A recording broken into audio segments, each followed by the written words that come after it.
Bienvenidos a Luna Llena, un programa que te hará pensar y reflexionar, conociendo el otro lado de la luna, el otro lado del ser humano y su conciencia. Luna Llena, tu desafío interior, un programa presentado y dirigido por Pedro Riba. ¿Qué tal? Muy buenas noches, bienvenidos a Luna Llena Radio, a través del 106.9 de la frecuencia modulada. Aquí estamos, un día más, un fin de semana más, con los amigos que tenéis la bondad de acompañarnos y de seguirnos en este tiempo de radio y televisión, porque no solamente salimos por el 106.9 de la frecuencia modulada, aquí en Barcelona, en Cataluña, en España, sino también a través de Twitch, esta plataforma mundial. Se nos ve a través de esa misma plataforma por todo el mundo, siempre y cuando descarguéis la aplicación en vuestro teléfono móvil, por ejemplo, y nos busquéis como Luna Llena Radio. Ahí estamos, Luna Llena Radio en Twitch, y aparecemos en vuestro teléfono móvil, vuestro singular ordenador, es igual, lo que tengáis para poder trabajar o para poder, en este caso, vernos y compartir con nosotros estos momentos de radio y televisión un día más. Aquí estamos, como os digo, de 10 a 12 de la noche, los viernes y los sábados noche, hablando de temas que tienen que ver mucho con el conocimiento, con la espiritualidad, con el amor, con la solidaridad, con postulados que tienen mucho que hablar y ofrecer desde el punto de vista espiritual y religioso. Hablamos también de aquellos temas que acrecentan nuestros valores, que acrecentan nuestro espíritu, tanto con aquella chispa divina del de arriba o bien con otra chispa divina de nuestro propio Pepito Grillo, si es que no creemos que hay nada más que nos supere, ¿verdad? Si solamente pensamos que nuestro ombligo es lo que impera y es lo único que manda. Bueno, pues cualquier creencia es buena, bienvenida a este tiempo de radio y televisión, cualquier filosofía de vida que hoy se nos antoje y podamos llegar a descubrir, pues es más que bienvenida a este tiempo de radio y televisión, más que bienvenida, con todo el respeto y con todo el cariño, para aprender entre todos de aquellos temas que nos hacen más fuertes y más grandes. Muy buenas noches, recordad que en el 106.9 nos vais a encontrar en Barcelona, Cataluña, España, 106.9, también a través de RCE, en nuestra emisora en Barcelona, RC, buscarnos por internet, o bien a través, como digo, a través de la aplicación de Twitch como Luna Llena Radio. Podréis participar, escribirnos, utilizar el chat e incluso, ¿por qué no?, ver a nuestros invitados y ver cómo hoy van a actuar, porque hoy no solamente vamos a hablar con todos los temas que siempre venimos hablando, sino también vamos a hacer algo diferente, vamos a cantar, pero vamos a cantar también con la ayuda vuestra, porque estoy seguro que a mí se me antoja que al menos el estribillo de lo que vayamos a ofrecer seguramente entrará tan bien, que hará hueco en nuestro corazón en el día de hoy.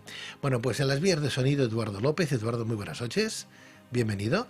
Y delante de este micrófono que nos habla, encantado un día más, un servidor, Pedro Riba. Comenzamos.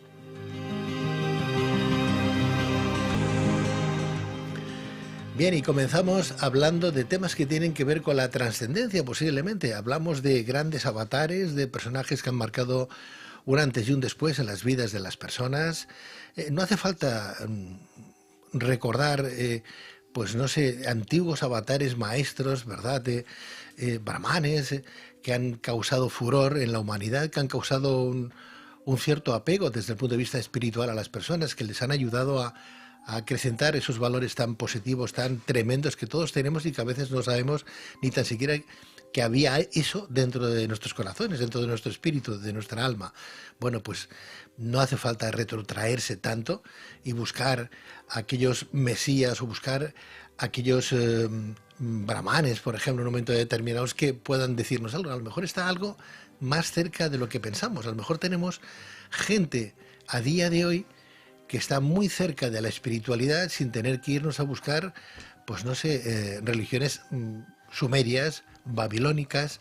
Podemos quedarnos aquí, podemos incluso traerlos a este estudio de radio y recordar de hace 100 años, 50 años, 200 años, a un personaje o a varios personajes que nos pueden marcar un camino diferente a lo que estamos acostumbrados. Bueno, vamos a hablar de una comunidad importante, una comunidad que se llama Bahá'í, y hemos invitado a responsables, a personas que la conocen muy bien porque la siguen desde el punto de vista de lo que es una religión, no una filosofía de vida, sino es una, a mi juicio creo que es una religión y ellos nos lo van a explicar. ¿Y qué es lo que les motivó? ¿Qué es lo que les lleva? ¿Cómo actúa una comunidad bahá'í? ¿Cómo es un bahá'í a día de hoy? ¿Y qué es lo que espera el mundo, el cielo, de un bahá'í? ¿Los conocemos? Pues vamos a conocerlos. Amin Gia, muy buenas noches. Muy buenas noches. Acércate al micrófono, Amin, bienvenido. Muchas gracias. Un placer tenerte con nosotros. Gracias. En este tiempo de radio, de televisión. ¿Cuánto tiempo, eh? ¿Cuánto tiempo? Sí, han pasado unos cuantos años de la última vez. Pero tú te mantienes igual, no obstante, ¿eh? Has hecho un pacto ahí con el de arriba. La paella. ¿La paella? La paella. ¿Qué me dices? La dieta de la paella. La dieta de ¿Cuál es la dieta de la paella? Comer mucha paella. La dieta de la paella. Había escuchado dietas, pero de la paella no la había escuchado nunca. ¿Es que desayunas paella, comes paella? Comer. ¿Y cenas paella o solo? Depende de si ha sobrado o no. ¿Y cada día comes paella? No, es broma. No me digas. Amin, bienvenido. Muchísimas gracias. Gracias a ti. Amin Egea, que además vienes de estreno. Tu tesis doctoral se ha convertido en un libro magnífico. Muchas gracias. Magnífico, donde explica quién fue Baha'u'lláh. Sí, explica sobre todo quién fue su hijo, Abdul Baha, que estuvo 40 años encarcelado en la ciudad de Akka y que tras su liberación inició una serie de viajes por Occidente para trasladar al mundo las soluciones que trajo su padre para aliviar todos los males que atenazan a la humanidad. Y el libro pues pone en contraste su mensaje con cuáles eran las ideas y los conceptos más manidos en aquella época. Primero, déjame que lo enseñe porque los amigos que hoy nos pueden estar viendo, pues está claro que van a disfrutar de vuestras intervenciones, pero los que nos están escuchando es una lástima que no tengáis esa aplicación en vuestro móvil, porque si no podríais disfrutar de nuestros invitados que ahora os paso a presentar rápidamente y además podríais degustar de esta portada. Ahí la tenemos. Esto es sacada esta obra de una tesis doctoral que habla del hijo de Baha'u'lláh, de Abdul Baha, del fundador de la comunidad bahá'í. Así es. Bien, ahí tenemos la portada de Amin Egea. ¿Lo podemos comprar dónde? A través de la página web de la Editorial Bahá'í de España. Sí. Será muy fácil encontrarlo. Con que pongan mi nombre y Editorial Bahá'í ya les saldrá automáticamente. Fantástico. Vaya trabajo. Muchas gracias. Vaya trabajo, felicidades, Amin, felicidades. Bueno, y el que no quiera leer tanto, así es, ¿verdad? Y tan apurado, porque una tesis doctoral es una tesis doctoral, no es cualquier cosa, has convertido este manual en manual. Así es. Pequeñito. El año pasado se cumplió el centenario del fallecimiento de Abdul Baha, el hijo de Baha'u'lláh, y con ocasión de ese año tan especial me pidieron que escribiera esta breve biografía sobre él, en la que trata pues eso, toda su vida, desde su infancia hasta su muerte y algunas claves del mensaje que él dio al mundo. Bueno, pues vamos a disfrutar de este libro porque de alguna manera nos vas a explicar la vida de Baha'u'lláh y la de su hijo, ¿verdad? Y lo que es la comunidad, ¿no? Así es. Bueno, pues lo dicho, Amin, felicidades y bienvenido. Muchísimas gracias. ¿Paso a presentar al resto de invitados o los presentas tú? Bueno, como quieras. Yo, ¿sí? Si me das el honor, yo estaré encantado de presentar a estos buenos amigos. ¿Con quién has venido? Hemos venido con Nabil Grueso y con Oriana. Ellos son un matrimonio. Ella de Perú, él de Colombia. Sí. Aunque se conocieron en Israel. Sí. Oh. Ellos son residentes en Colombia, aunque desde hace un año están en España por motivo de estudios.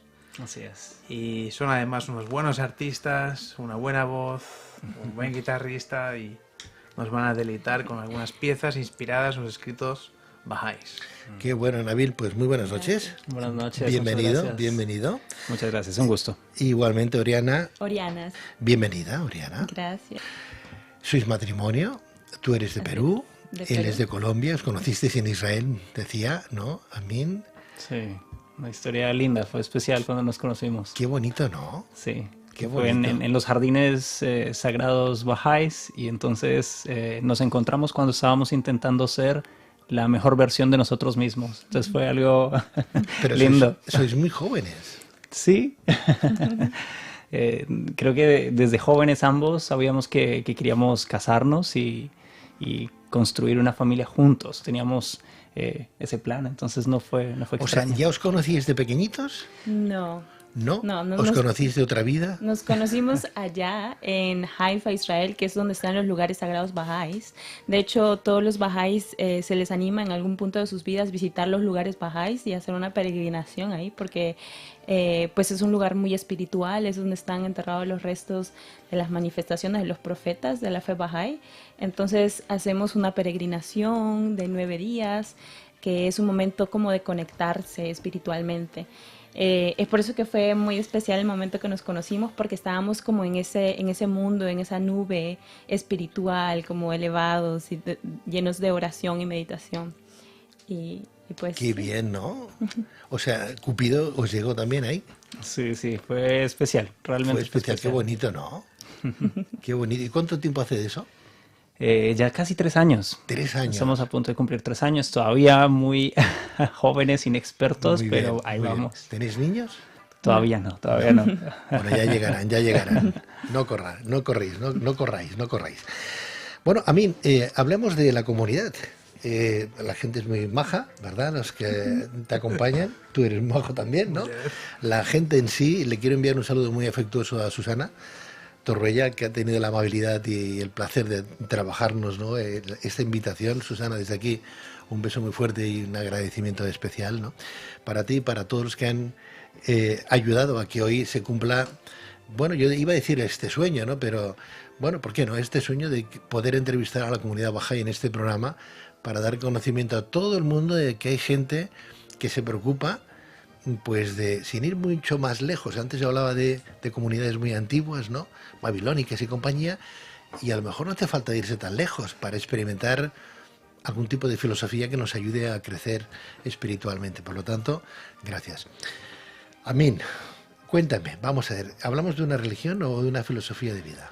Bueno, yo diría que ambas cosas. Es una religión independiente, con su fundador, con su literatura sagrada, con sus enseñanzas, pero por supuesto cualquier religión debe ser llevada a la práctica diaria, a la acción, debe buscar la transformación individual y colectiva, y desde ese punto de vista pues también es una filosofía de vida, ¿no? No es simplemente un manual teórico, sino que es algo que debemos trabajar día a día en nuestras vidas. Háblame del fundador, ¿quién fue? Baha'u'lláh, el fundador de la fe Bahá'í, era un noble persa, nació a principios del siglo XIX y a mediados del siglo XIX, a una edad temprana, siendo joven, anunció ser un enviado de Dios para esta época. Explicó en primer lugar que Dios permanentemente educa a la humanidad, ayuda a la humanidad a evolucionar espiritualmente y que de época en época Él envía diferentes enviados que nosotros llamamos manifestaciones de Dios, que son los fundadores de las grandes religiones, que como decía vienen de época en época para educar a la humanidad y ayudarle en su evolución social y espiritual. O sea, avatares. ¿Te refieres a avatares? Sí, le podríamos llamar avatares, diferentes nombres, profetas, avatares, enviados de Dios, manifestaciones de Dios. Entonces Baha'u'lláh declara que Él es el enviado de Dios para esta época. Él dice que todos los enviados de Dios en realidad son facetas de una misma religión, y cito literalmente, eterna en el pasado y eterna en el futuro. Todas las religiones en realidad son una, y todos estos avatares, todos estos enviados de Dios no son más que maestros de una misma escuela que vienen de época en época para educar a la humanidad, y Él se proclama como el enviado de Dios, el maestro espiritual, el profesor espiritual para esta época. No el último, Él también dice que después de Él vendrán otros en el futuro, y Él trae un mensaje. Él dice que cada enviado de Dios ha traído un mensaje particular. Por ejemplo, Jesús trajo el mensaje del amor, Zoroastro trajo el mensaje que nos ayudaba a distinguir entre el bien y el mal, Moisés enseñó que solo hay un Dios. Baha'u'lláh trae el mensaje de la unidad del género humano, y todas sus enseñanzas giran en torno a ese principio primordial, que la humanidad ha llegado a un punto en su desarrollo espiritual y social que tiene al alcance de la mano establecer una unidad orgánica en todo el mundo que permita una paz firme y duradera, ese reino de Dios en la tierra del que hablan muchas religiones. Dice Baha'u'lláh que en esta época, en este milenio, será posible establecerlo. Y Él trae las enseñanzas para que eso sea posible, el mapa, el plano, para que si la humanidad desea seguirlo, se pueda establecer ese reino de Dios en la tierra, ese reino de paz y de justicia en el mundo entero. O sea, lo que él trae, entonces, ¿qué es exactamente? Él trae enseñanzas como la que he mencionado ahora, la unidad de todas las religiones, que la religión Dios la envía al mundo para educarnos, para generar amor, para generar unidad, y por lo tanto no debe ser causa de enemistad, no debe ser causa de odio. Al contrario, trae la enseñanza de la igualdad entre el hombre y la mujer, que en realidad Baha'u'lláh lo que enseña es que lo que nos define como seres humanos no es aquello accidental, no es dónde hemos nacido, o el dinero que tenemos, o el color de nuestra piel, o el idioma que hablamos, o el género que tenemos. Lo que nos define como seres humanos, nuestra verdadera esencia, es el espíritu humano, el alma. Y es ese alma lo que es común a todos los seres humanos. Todos, independientemente de nuestra infinita diversidad material, todos tenemos una esencia común que es el espíritu humano. Y por lo tanto, dice Baha'u'lláh, si nos fijamos en eso, nos damos cuenta que hombres y mujeres son iguales, nos damos cuenta que las diferencias raciales son solo fantasías, que en realidad, más allá de la diferencia del color de la piel, todos somos iguales, que las diferencias nacionales o culturales son accidentales, no son esenciales, y que en realidad todos somos uno. Entonces trae toda una serie de enseñanzas en torno a esa idea de unidad, ¿no? La unidad, la igualdad entre el hombre y la mujer, la unidad racial, la unidad de las naciones, el establecimiento, habla él la necesidad de establecimiento de órganos mundiales que ayuden a la humanidad a gestionar sus problemas de forma global, un tribunal internacional de justicia, por ejemplo, que hoy en día no tenemos, un idioma internacional en el que podamos comunicarnos todos y que, como dice Baha'u'lláh, a cualquier ciudad al que uno viaje sea como si viajara a su propia ciudad, porque puede comunicarse con las personas de ahí. Pero sobre todo, quizás lo más importante de lo que él habla es la necesidad de que el progreso espiritual de la humanidad vaya a la par del progreso material. Vivimos en un mundo que ha avanzado muchísimo en lo material. La ciencia ha avanzado muchísimo, la economía ha avanzado muchísimo, el derecho, la medicina, y sin embargo vemos que sigue reinando la injusticia, sigue habiendo guerras, sigue habiendo dolor en los seres humanos, sigue habiendo muchísimos traumas a nivel global. Eso muestra que el desarrollo material por sí solo no es suficiente.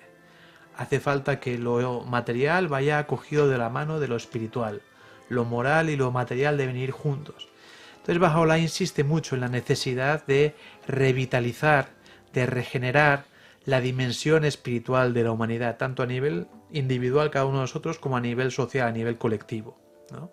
Entonces él habla mucho de la necesidad de la educación espiritual, de educar a todos los seres humanos en qué somos como seres humanos, que tenemos una dimensión espiritual además de nuestra dimensión física, que tenemos un propósito en la vida, que tenemos un deber en primer lugar hacia nosotros mismos para mejorarnos y desarrollarnos, y en segundo lugar hacia la sociedad en la que vivimos para contribuir a su mejoramiento. Y en base a este principio de la necesidad del desarrollo y la transformación espiritual, la comunidad Bahá'í ha establecido desde sus inicios más tempranos en todo el mundo programas de educación espiritual, de empoderamiento moral, dirigido a los niños, a los adolescentes, a los jóvenes, a los adultos, que luego derivan en cosas más complejas como son proyectos de desarrollo social, incluso escuelas, universidades, que compaginan esa idea, ¿no?, del desarrollo material debe ir de la mano del desarrollo espiritual. Abdul-Bahá, el hijo de Baha'u'lláh, da el ejemplo que también lo da para hablar de la igualdad entre el hombre y la mujer. Dice que la humanidad es como un ave. Una ala es el desarrollo material y otra ala es el desarrollo espiritual. Si no son igual de fuertes, ese ave que es la humanidad no podrá volar, no podrá avanzar. Está claro, a mí es que era un visionario, ¿no?, este hombre además, ¿no? Era un visionario, pero fíjate, yo siempre me gusta recalcar una cuestión. A lo largo de la historia ha habido muchas personas con brillantes ideas, muchos pensadores, filósofos, etcétera, etcétera. Pero la diferencia entre ellos y los enviados de Dios, los avatares que tú mencionas, las manifestaciones de Dios, como nosotros nos referimos a ellos los bahá'ís, luego si quieres te explico por qué, es que realmente ellos sacrifican su vida entera por esas enseñanzas que promulgan, ¿no? Y además tienen esas enseñanzas la capacidad de transformar a millones de personas y generación tras generación en todas partes del mundo. ¿Por qué digo esto? Porque Baha'u'lláh, desde que, como decía antes, declarara ser ese enviado de Dios para esta época, sufrió una vida de destierros, de exilios desde su tierra natal, fue envenenado, fue encarcelado en sucesivas ocasiones y finalmente fue desterrado a la ciudad penal de Akka, en aquel entonces en la provincia otomana de Beirut, hoy en Israel, San Juan de Acre en Israel. Ahí fue encarcelado durante 24 años, ahí falleció. Durante ese tiempo... ¿Con qué edad falleció? Falleció con 75 años. Ahí su hijo permaneció durante 40 años, ahí murió otro de sus hijos en un fatídico accidente. Tuvo una vida terrible. Se le aplicó, estando todavía en Persia, se le aplicó la tortura del bastinado, que consiste en azotar los pies del prisionero con una vara.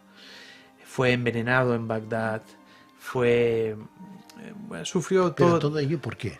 Bueno, porque sus ideas, sus enseñanzas...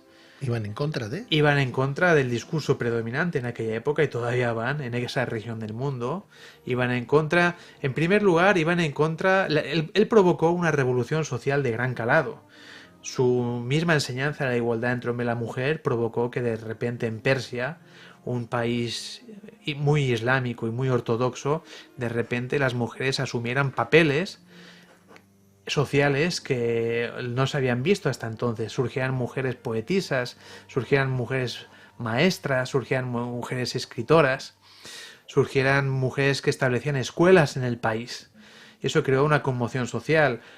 Su enseñanza de la unidad de las religiones provocó que en Persia personas de procedencia judía, de procedencia musulmana, de procedencia cristiana, de procedencia zoroastriana, se juntaran al amparo de las enseñanzas de Baha'u'lláh, trabajaran juntos, coexistieran, cuando fuera de esas reuniones bahá'ís debían ir marcados en sus prendas para que los musulmanes no los tocaran por accidente, por ejemplo.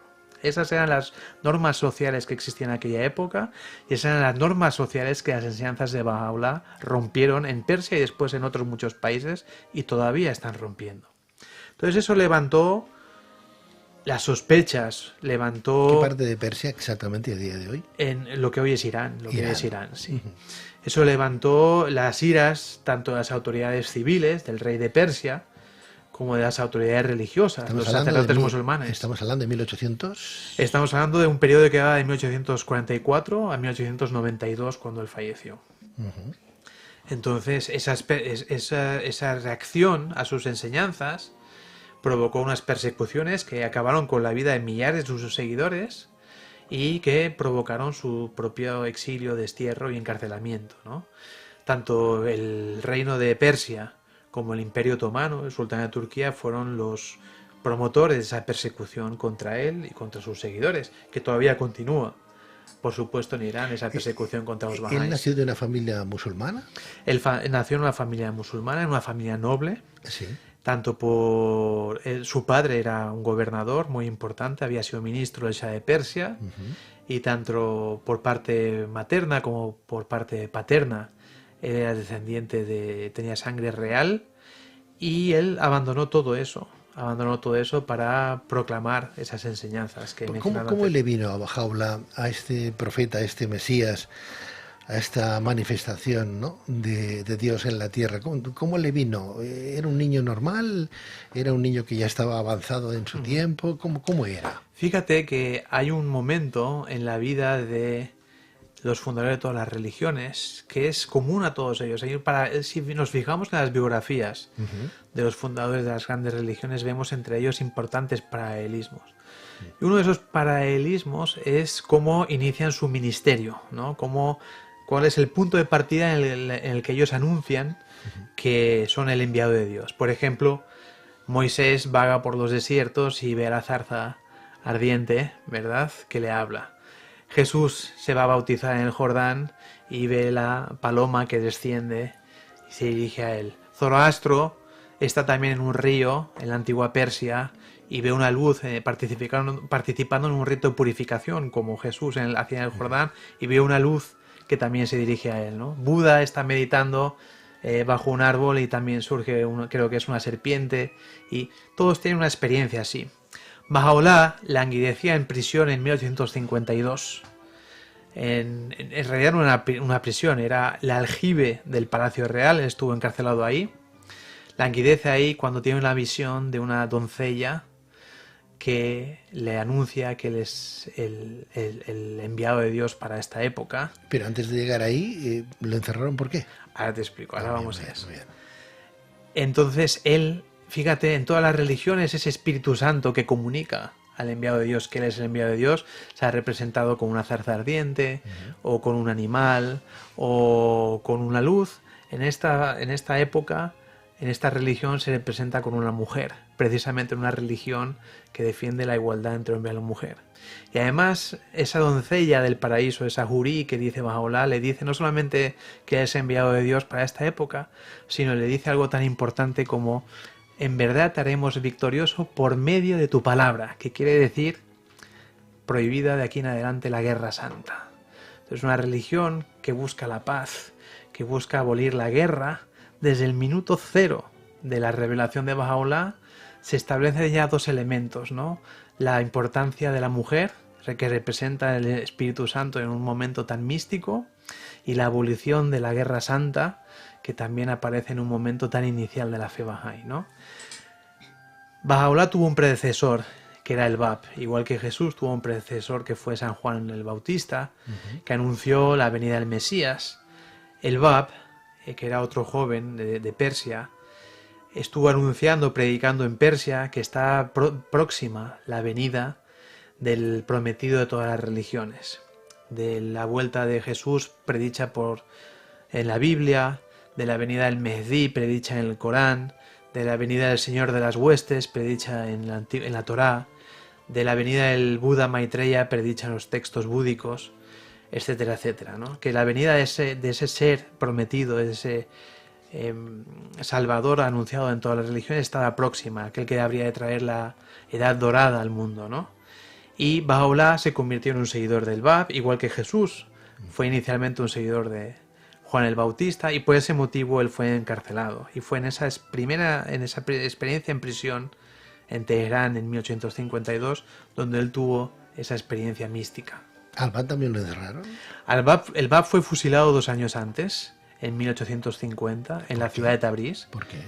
Fue fusilado precisamente igual que Juan el Bautista fue decapitado por Herodes, porque escandalizados por sus ideas religiosas. El anuncio del Bab de la venida de ese prometido y el hecho que el Bab abrogara la ley islámica, dijera: la ley islámica se ha acabado y de aquí en adelante la humanidad habrá de seguir la ley que traiga el nuevo enviado de Dios, ese prometido de todas las religiones. Eso provocó que las autoridades le ejecutaran. Él fue ejecutado en 1850 y fue ejecutado 2 veces. ¿2 veces? 2 veces fue ejecutado. Porque las crónicas de la época, las crónicas oficiales del gobierno persa, las crónicas de sus seguidores, incluso la correspondencia diplomática de la época, dice que, de los diplomáticos franceses y británicos de la época, dicen que tras su primer fusilamiento, con el que recibió la descarga de las balas de 750 soldados, un regimiento entero, cuando se disipó el humo de los mosquetones, encontraron que él no estaba su cuerpo. Le habían levantado frente a un muro, le habían colgado para fusilarlo y no estaba. Y lo andaron buscando y lo encontraron en su celda, dando sus últimas instrucciones a sus seguidores. Cuando lo hallaron, él dijo algo así como: ya he dado mis instrucciones, ya podéis fusilarme. Y un segundo regimiento, porque el primero renunció a repetir el fusilamiento por miedo por lo que había sucedido, un segundo regimiento le ejecutó y esa vez sí logró matarle. Hoy el Bab está enterrado en Haifa, en el Monte Carmelo. Su tumba es ese edificio con la cúpula dorada que muchas personas habrán visto en imágenes del país, y hoy es Patrimonio Mundial de la Humanidad por parte de la UNESCO. Es un lugar muy sagrado para los bahá'ís y fue enterrado ahí en Haifa por instrucción de Bahá'u'lláh. Haifa y Akka, la ciudad donde estuvo encarcelado los últimos 24 años de su vida, son muy cercanas, y fue Bahá'u'lláh desde la prisión que indicó que Bahá'u'lláh debía enterrarse, el Bab debía enterrarse ahí, en Haifa. Esta historia que me parece preciosa y emocionante, ¿no? ¿La han escrito sus pupilos? ¿La han escrito? ¿Quién la ha escrito? Porque Hay diferentes fuentes. ¿sí? ¿Hasta qué punto eso es una realidad? Ya te digo, desde luego sus seguidores lo escribieron, Sí. pero también está escrita por el cronista real, es decir, por el cronista del rey de Persia, el mismo rey que ordenó su ejecución. Está escrito por diplomáticos de la época, y un diplomático español, el conde Gobineau, que era un diplomático francés, por ejemplo, escribió al respecto, y el diplomático español, años después en Persia, Adolfo Rivadeneira, escribió sobre esto. Y él dijo, su teoría era que las balas seguramente solamente cortaron las cuerdas y que por eso el Bab se liberó. Y dijo, pero qué error el del Bab, el de haber vuelto a su celda en vez de haber huido. Si no hubiera vuelto a su celda y hubiera permitido que lo hubieran ejecutado por segunda vez, hubiera podido decir que era un milagro, ¿no? La teoría de los testimonios occidentales era que las balas solamente cortaron las cuerdas y... El Bab hablaba del Mesías que vendría. Efectivamente. ¿Él en qué creía? ¿En un dios? ¿En varios dioses? ¿En qué dios? Porque conocemos a muchos dioses en función a la religión, ¿no? Porque al final es el mismo siempre. Efectivamente. La fe Bahá'í es una religión monoteísta. Y la fe Bahá'í enseña que hay un mismo Dios, que es el que nos ha creado a todos, y que aunque cambie la denominación por idioma o por nuestro entendimiento de él, en realidad todos nos estamos refiriendo a la misma realidad. Llamémosle Alá, llamémosle Dios, llamémosle como queramos. Todos nos referimos a la misma realidad. Y Él es el creador de todo. Por una parte, y esta es una cuestión muy importante, por una parte dicen las enseñanzas bahá'ís que Dios en realidad es incognoscible. No lo podemos conocer. Él es infinito. Él es el causante del universo. Él es independiente del tiempo y del espacio porque es el creador del tiempo y del espacio. No lo podemos comprender, no lo podemos conocer. Necesitamos intermediarios entre Él y nosotros. Y estos intermediarios son las manifestaciones de Dios, ¿no? ¿Por qué manifestaciones de Dios? Porque ellos no son encarnaciones de la esencia de Dios. La esencia de Dios está mucho más allá de la realidad que el ser humano pueda percibir, pero sí son encarnaciones de los atributos, de las cualidades divinas. Dios es el todo amoroso, las manifestaciones de Dios manifiestan ese amor. Dios es el todo misericordioso, las manifestaciones divinas manifiestan en sus vidas esa cualidad, ¿no? Entonces es a través de ellos que nosotros podemos conocer a Dios. Baha'u'lláh dice que es una relación semejante a la del espejo con el sol. Si apuntamos con un espejo hacia el sol, vemos que todas las cualidades del sol se reflejan en ese espejo. El sol es redondo, vemos reflejar esa redondez en el espejo. El sol tiene un color amarillo, lo vemos reflejado en ese espejo. Todas esas cualidades del sol las vemos reflejadas en el espejo, pero no es que el sol haya descendido y se haya metido dentro del espejo, es solo un reflejo. Y ese espejo puede reflejar, puede impactar esa luz sobre los demás, ¿no? A mí, 2 años después de la muerte de del Bab, es el Bab, ¿no? El Bab. Ingresa en prisión Baha'u'lláh, así es. uno de sus discípulos más brillantes, ¿no? Así es, sí. O sea, que murió en la cárcel. ¿Y cómo transmitió el mensaje? No, ¿Cómo fue? Baha'u'lláh fue encarcelado en 1850 la primera vez, Sí. el mismo año de la ejecución de El Bab. Sí. Debo decir que El Bab quiere decir la puerta, porque él decía que era la puerta para el conocimiento de Dios y la puerta para el conocimiento de ese Mesías, ¿no? Entonces el Baha'u'lláh es encarcelado en 1852, ahí tiene esa experiencia mística y transcurrido un tiempo es expulsado de Persia y se le envía a Bagdad. Llega a Bagdad en 1853 y ahí permanece 10 años más hasta que las autoridades persas piden a las autoridades otomanas, turcas, que lleven a Baha'u'lláh más lejos todavía del reino persa porque veían que Bagdad estaba demasiado cerca del país y todavía tenía demasiada influencia sobre sus seguidores. Háblame de esa influencia que tenía. ¿Cuántos seguidores habían en aquella época? Bueno, hay muchísimas estimaciones. Lord Curzon, el vicerrey de la India, el vicerrey del Imperio Británico en la India, escribe en 1880 que en Persia hay aproximadamente 1 millón de bahá'ís.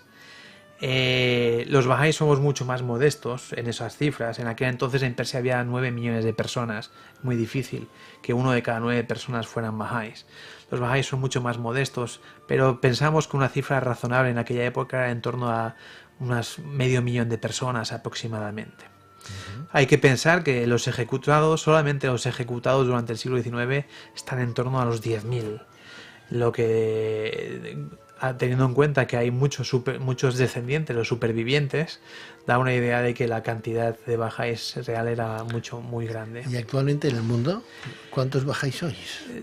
Las cifras que da la comunidad bahá'í desde hace 40 años son muy conservadoras y son en torno a los 5 millones de personas. 5 millones, Sí. más que los judíos. Sí, no sé cuántos son los judíos. Las cifras que dan otras fuentes, como la Enciclopedia Católica y otras fuentes, estudios académicos sobre demografía de las religiones, hablan entre 7 y 11 millones de ¿Y personas. estáis distribuidos por todo el mundo? Efectivamente, ¿Sí? efectivamente. Aunque es una religión con poco número de seguidores en comparación a otras religiones, sí que debemos presumir de una cosa, y es que es la religión, junto al cristianismo, más extendida en todo el mundo.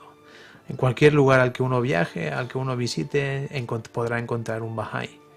Y eso es... ¿Cómo se reconoce un bahá'í? Bueno, un bahá'í se debe reconocer en primer lugar por su comportamiento, pero en cualquier lugar donde uno vaya, pues hay comunidades bahá'ís que suelen tener su sede local, abierta a la sociedad, abierta al público, abierta a quien quiera que desee visitarles. Y entonces... ¿Hay un atuendo especial? ¿Hay una característica no, especial? No sé, los judíos, por ejemplo, ya sabemos cómo van vestidos o cómo van En vestidos absoluto. los sikh, por ejemplo, lo que se ponen, el turbante que llevan y demás. El bahá'í, lo digo por la tradición musulmana, ¿no? La tradición musulmana. No. ¿No? En la fe bahá'í no existen normas en cuanto al vestir y en cuanto al atuendo.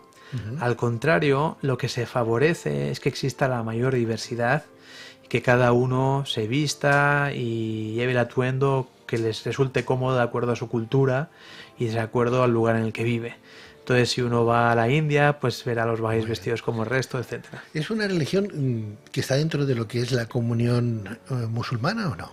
No, es una religión independiente. Independiente. Independiente. No se sigue la ley islámica en absoluto. Si bien, al igual que reconocemos a Jesús, a Moisés, a Buda, a Krishna, a Zoroastro, etcétera, como enviados de Dios, también reconocemos a Mahoma como un enviado de Dios y el Corán como un libro de origen divino, pero escritos para otras épocas. Creemos que los libros para esta época, las enseñanzas para esta época, son los que ha traído Baha'u'lláh, y en otras épocas futuras serán otros. Quiero entender que no tenéis un libro de preceptos, ¿o sí? Sí, tenemos... Baha'u'lláh, una característica también de la fe Bahá'í es que conservamos los escritos originales en puño y letra del fundador de nuestra religión. Eso dice mucho a vuestro favor. Ninguna otra religión goza de ese privilegio. Baha'u'lláh puso mucho énfasis en que se conservara y que se guardara. De hecho, los archivos internacionales Bahá'ís albergan su correspondencia, sus libros originales. ¿Y se sigue a pies juntillas lo que ahí está escrito? Exactamente. Entonces, él escribió más de 100 volúmenes. Y los principales, los más importantes, están traducidos a la mayoría de idiomas. El Kitab al-Aqdas, que es el libro de sus leyes, de sus preceptos. Y un libro también muy importante que a tus oyentes, a tus videntes que quieran leer algún texto de Baha'u'lláh, yo les recomiendo es el libro de la certeza, en el que se compilan, en el que se resumen, se sintetizan todas las enseñanzas teológicas bahá'ís, toda la idea de esa revelación progresiva, cuál es la relación de Dios con el ser humano, por qué hay tantas religiones, cuál es el propósito de la religión. Otra obra de Baha'u'lláh muy importante que yo también recomiendo a cualquier persona que quiera conocer algo más de la fe bahá'í es un libro muy bonito, lleno de preceptos morales y espirituales, enseñanzas morales y espirituales, que se llama Las Palabras Ocultas, que él escribió durante su destierro en Bagdad. Es un libro precioso en el que habla de cuestiones como el amor, como el sacrificio, como la vida después de la muerte, como la justicia, como la unidad, como la compasión, como el tener una conducta recta, pero en un lenguaje extremadamente bello. Y muy cercano Y ¿no? muy cercano. Y muy así cercano, es. pues estamos hablando de 150 Así años, es, más así o menos, es, ¿no? así es. Más o menos. Él falleció hace 130 años, exactamente. Sí, sí. Claro, no hay que recordar ningún avatar de hace 2000 años, lo tenemos más cercano. Y además sin ningún tipo de ingrediente ajeno a lo que dijo la primera persona que escribió o que hablaba de aquel tema tan particular, ¿no? O sea, aquí no se ha tergiversado absolutamente el mensaje. Así es, ese es algo en lo que se hace mucho hincapié y es en preservar la enseñanza original de Baha'u'lláh lo máximo posible. Y eso implica no añadir nuestras propias interpretaciones. Cada uno puede tener su interpretación, Claro. puede tener su perspectiva, pero lo que no podemos los bajáis hacer una escuela en torno a nuestra propia perspectiva, porque entonces es cuando surge la división y surge esas modificaciones, esas alteraciones, ¿no? Si hablamos del mismo Dios, Amin, entiendo yo que otras religiones podrían acercarse a la comunidad Bahá'í, a la religión Bahá'í, y ser miembro de Bahá'í, o convertirse en un Bahá'í o no. Por supuesto. Yo te voy a dar el ejemplo de mi caso personal. Mis abuelos, yo soy medio español, medio iraní. Mi madre es iraní, mi padre es español, de Cartagena. Creo que soy el primer ser humano en la historia de la humanidad que es medio murciano, medio iraní. Mi hermana es la segunda. Entonces, mis abuelos de Murcia, de Cartagena, antes de ser bahá'ís eran católicos. Mi abuelo materno, antes de ser bahá'í, en Teherán, era musulmán. Y los padres de mi abuela materna, antes de ser bahá'ís, eran judíos. Así que yo tengo esas tres religiones abrahámicas en la historia de mi familia. ¿Y qué os convenció para el cambio? ¿Qué te convenció para el cambio? Bueno, yo nací en el seno de una familia bahá'í. Y yo sí que te puedo decir que mi abuelo, mi bisabuelo, empezaré por el primero de ellos, el que antes de ser bahá'í era judío, él siendo niño vio en primera persona las ejecuciones a los seguidores del Bab en la calle, cómo los ejecutaban en la calle de las maneras más terribles, y le sorprendió mucho la entereza y la alegría incluso con la que se sobrellevaban esas torturas y esas calamidades.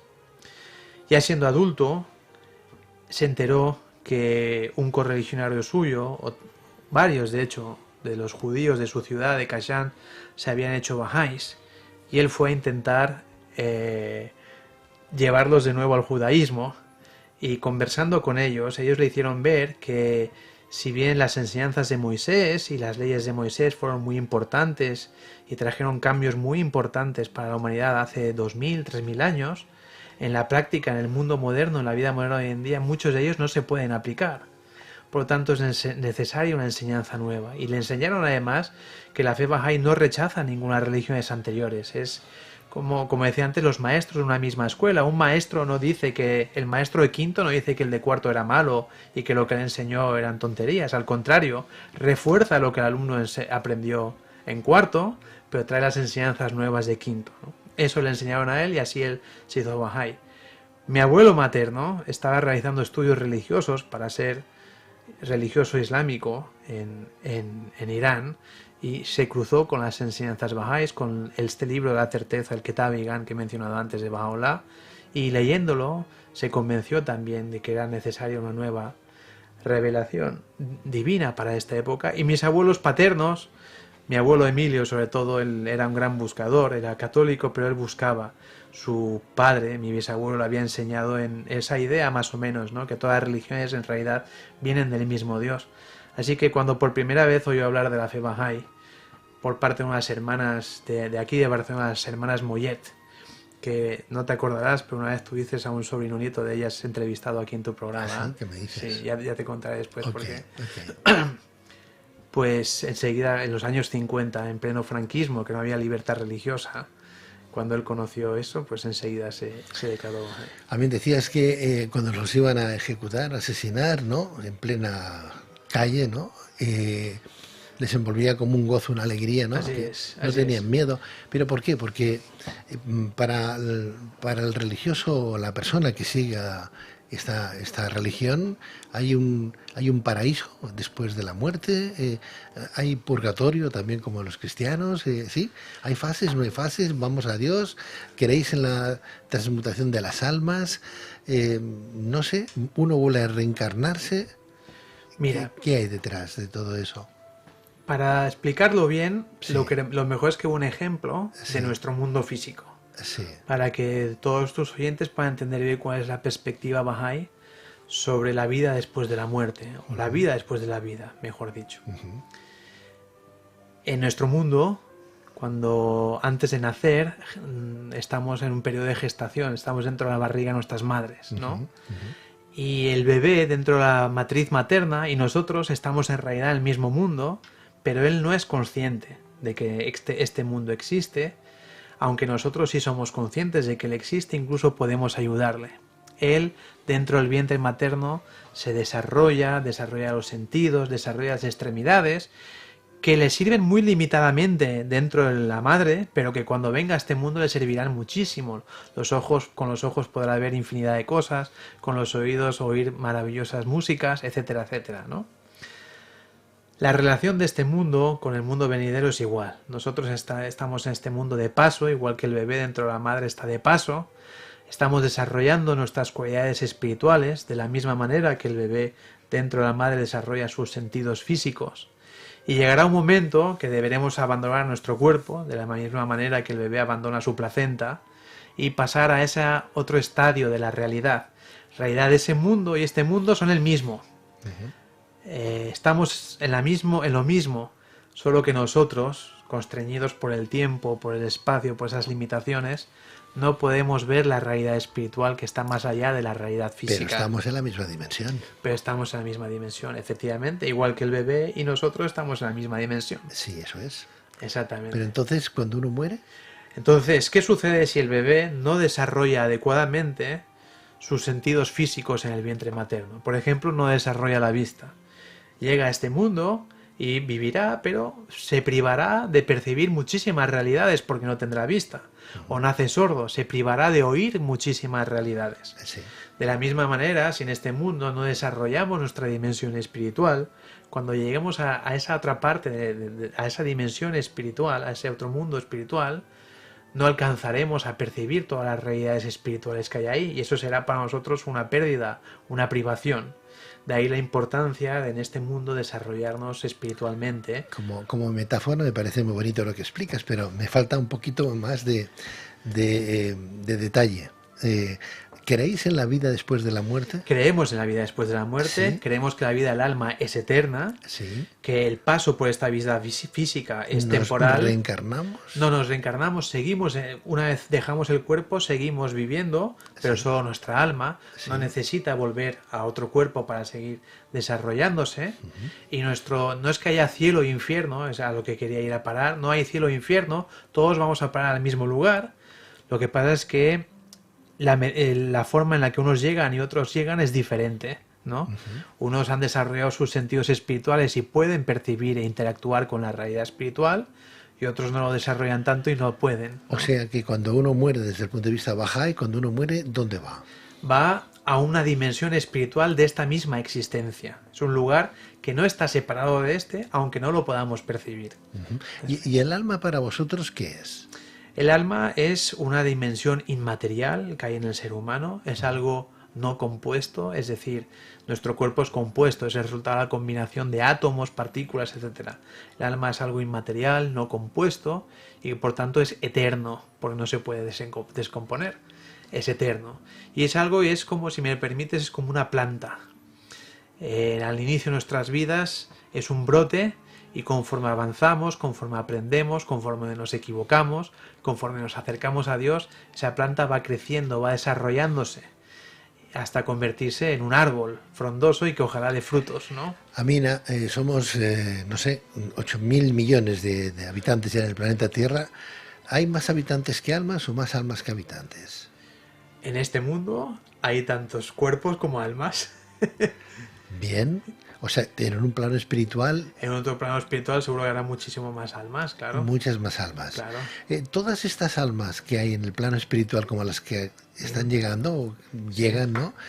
¿Cómo interactúan de alguna manera? O sea, cuando te hago estas preguntas porque aquí hablamos de karma, de dharma, de reencarnación, de resurrección, hablamos de ese tipo de Claro. cosas.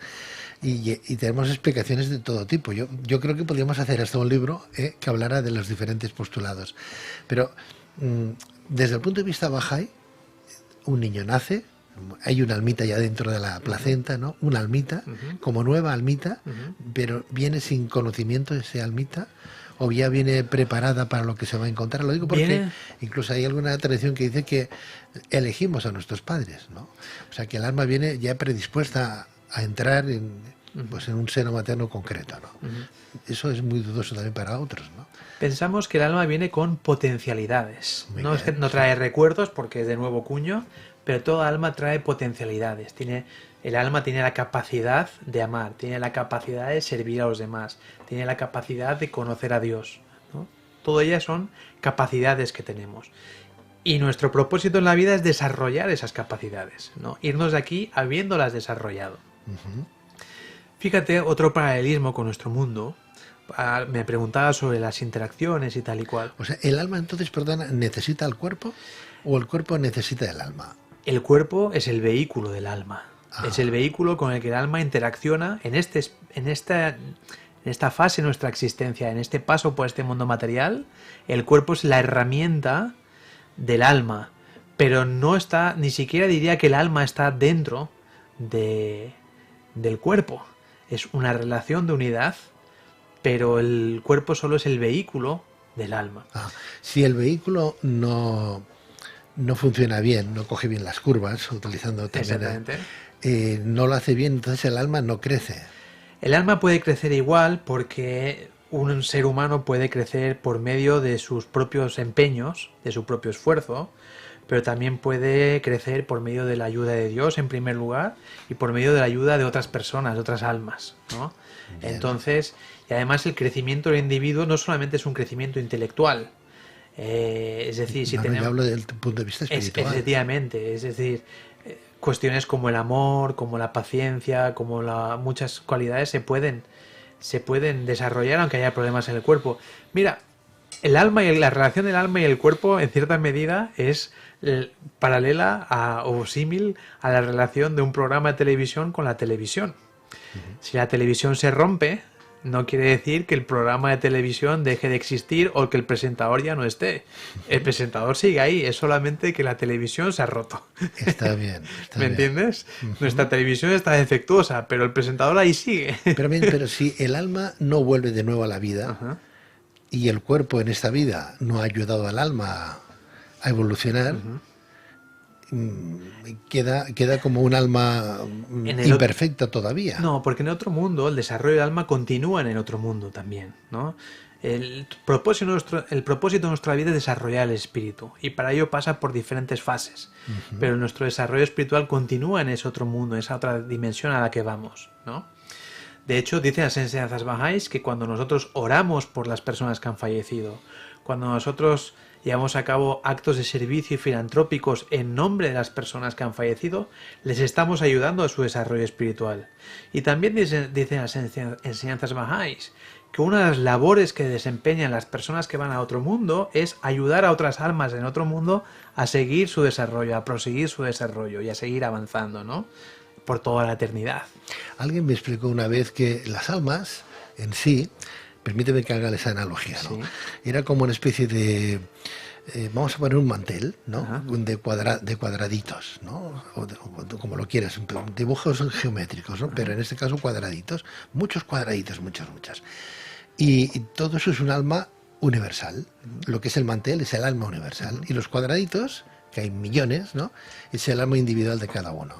Cuando alguien nace, se desprende de ese alma que es universal y va a formar parte de algo. Y cuando esa persona muere, esa almita vuelve de nuevo a ese mantel, ¿no?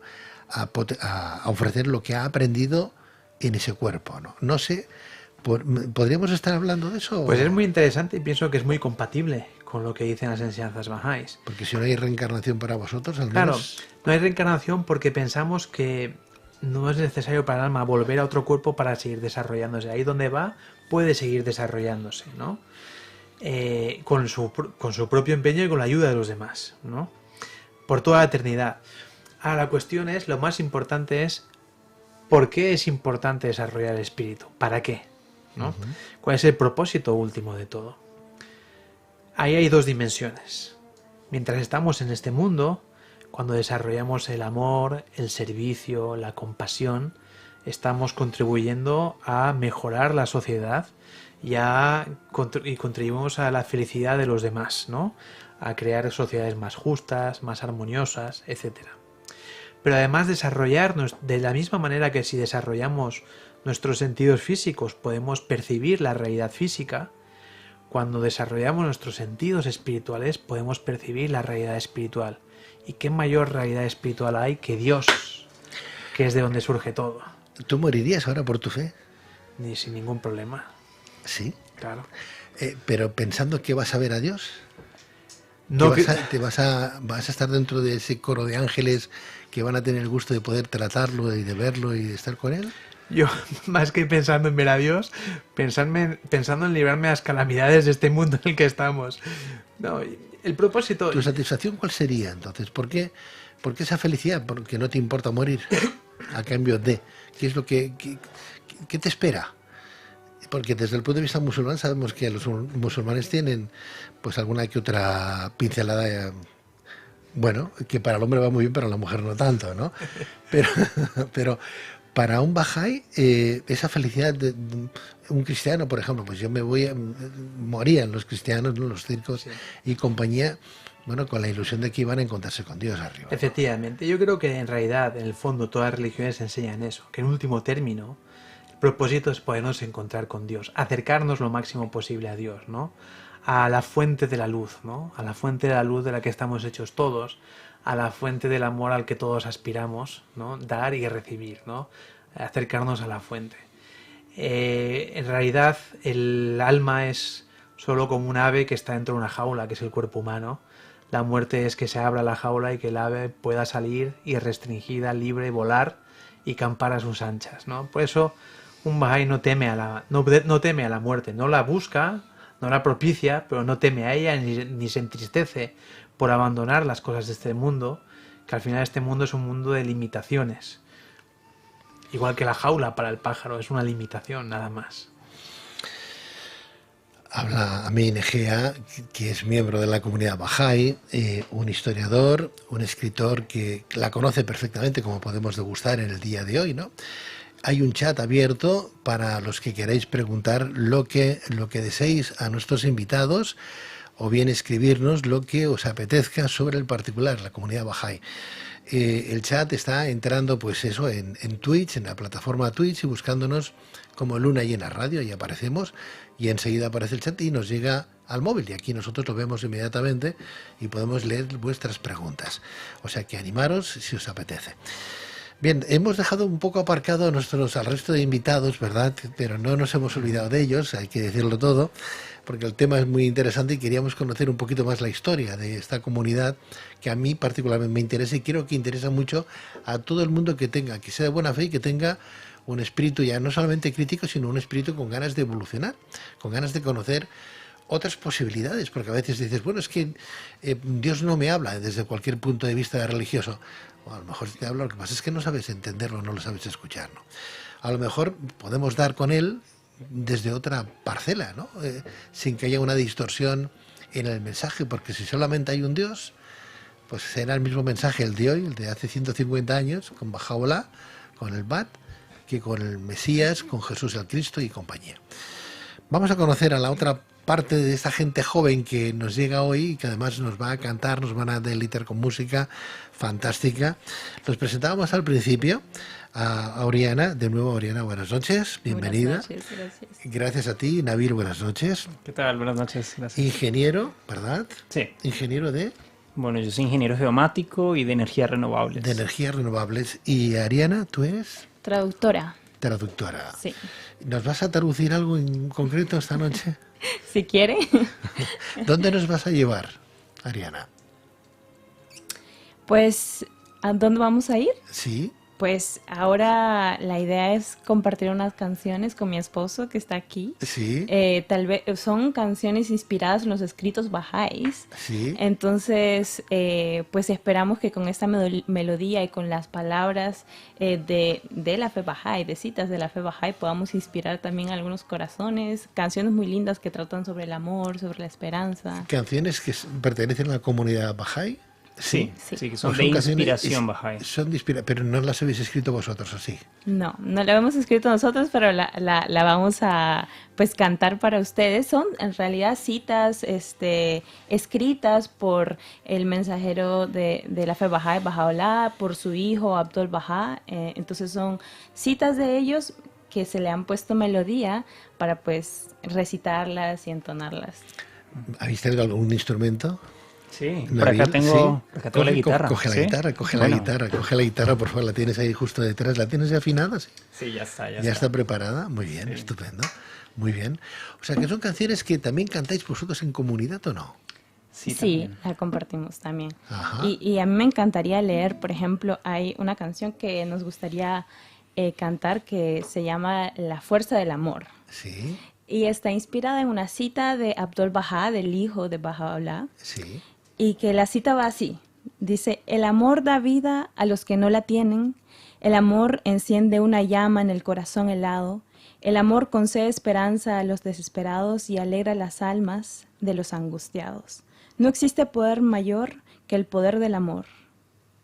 El amor da vida a los que no la tienen y encienden una llama en el corazón. Qué bonito. ¿Es lo que dice la canción? Sí, ¿Pero la canción está en castellano? Sí. ¿Sí? en castellano. Qué bonita. Bueno, pues vamos a escucharla, ¿no? Vamos a escucharla.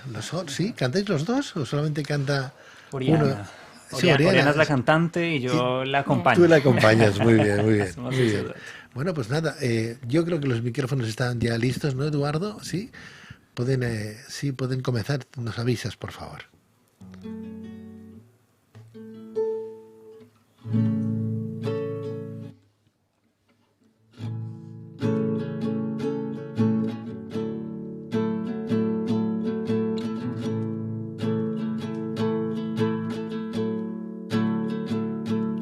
El amor da vida a los que no la tienen. El amor enciende una llama en el corazón helado. El amor concede esperanza a los desesperados y alegra las almas y alegra las almas de los angustiados.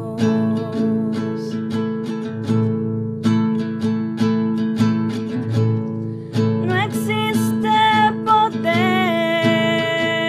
mayor que el poder del amor. No existe poder mayor que el poder del amor. Amor da vida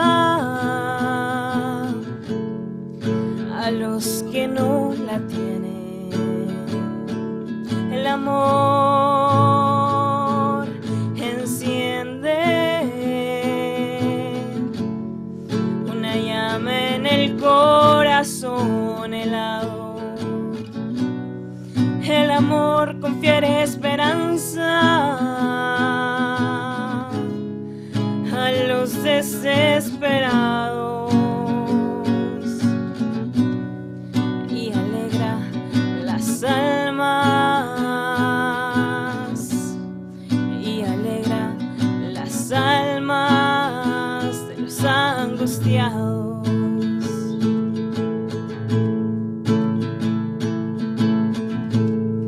No existe poder mayor que el poder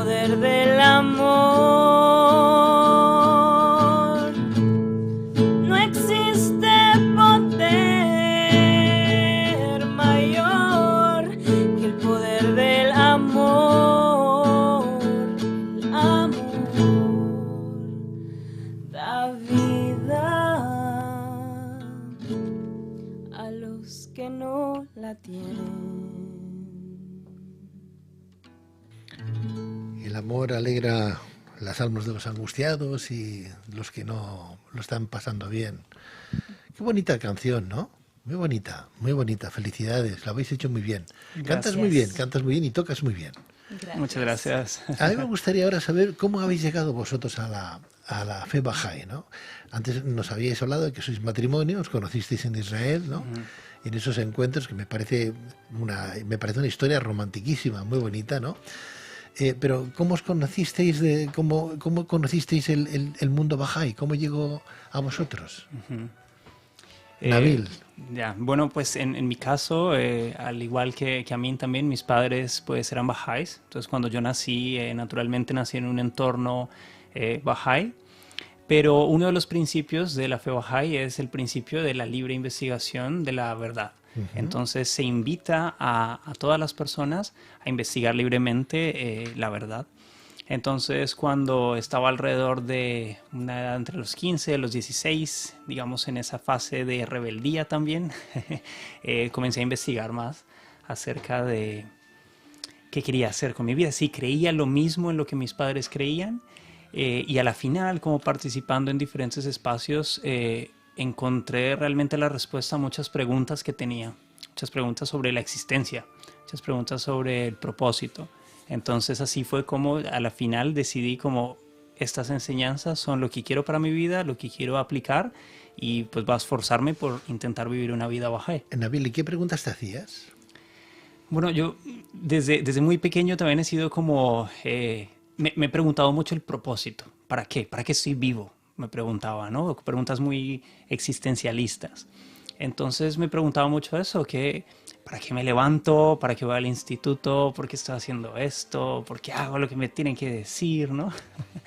Y encontré mucha de esa lógica en las enseñanzas de la fe bahá'í. Encontré que poder ayudar a otros, el servir a la humanidad, es realmente lo que puede darle sentido a mi existencia. Esa fue una de las respuestas que encontré allí.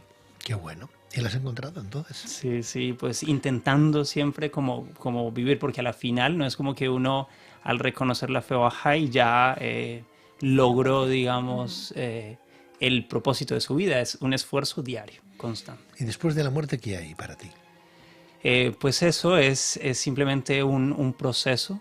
Es un proceso, sabemos como bahá'ís que después de esta vida física pues sigue otra vida, como lo comentaba Amin, y es una vida del alma, del espíritu, y es una travesía hacia llegar a Dios. Entonces eso es lo que vendrá. Qué bien, qué interesante. Gracias, felicidades. Entonces, ¿lo has encontrado? Sí. Pues esforzándome siempre por seguir sirviendo a la humanidad, por seguir desarrollándome en este mundo físico, ayudando a otros.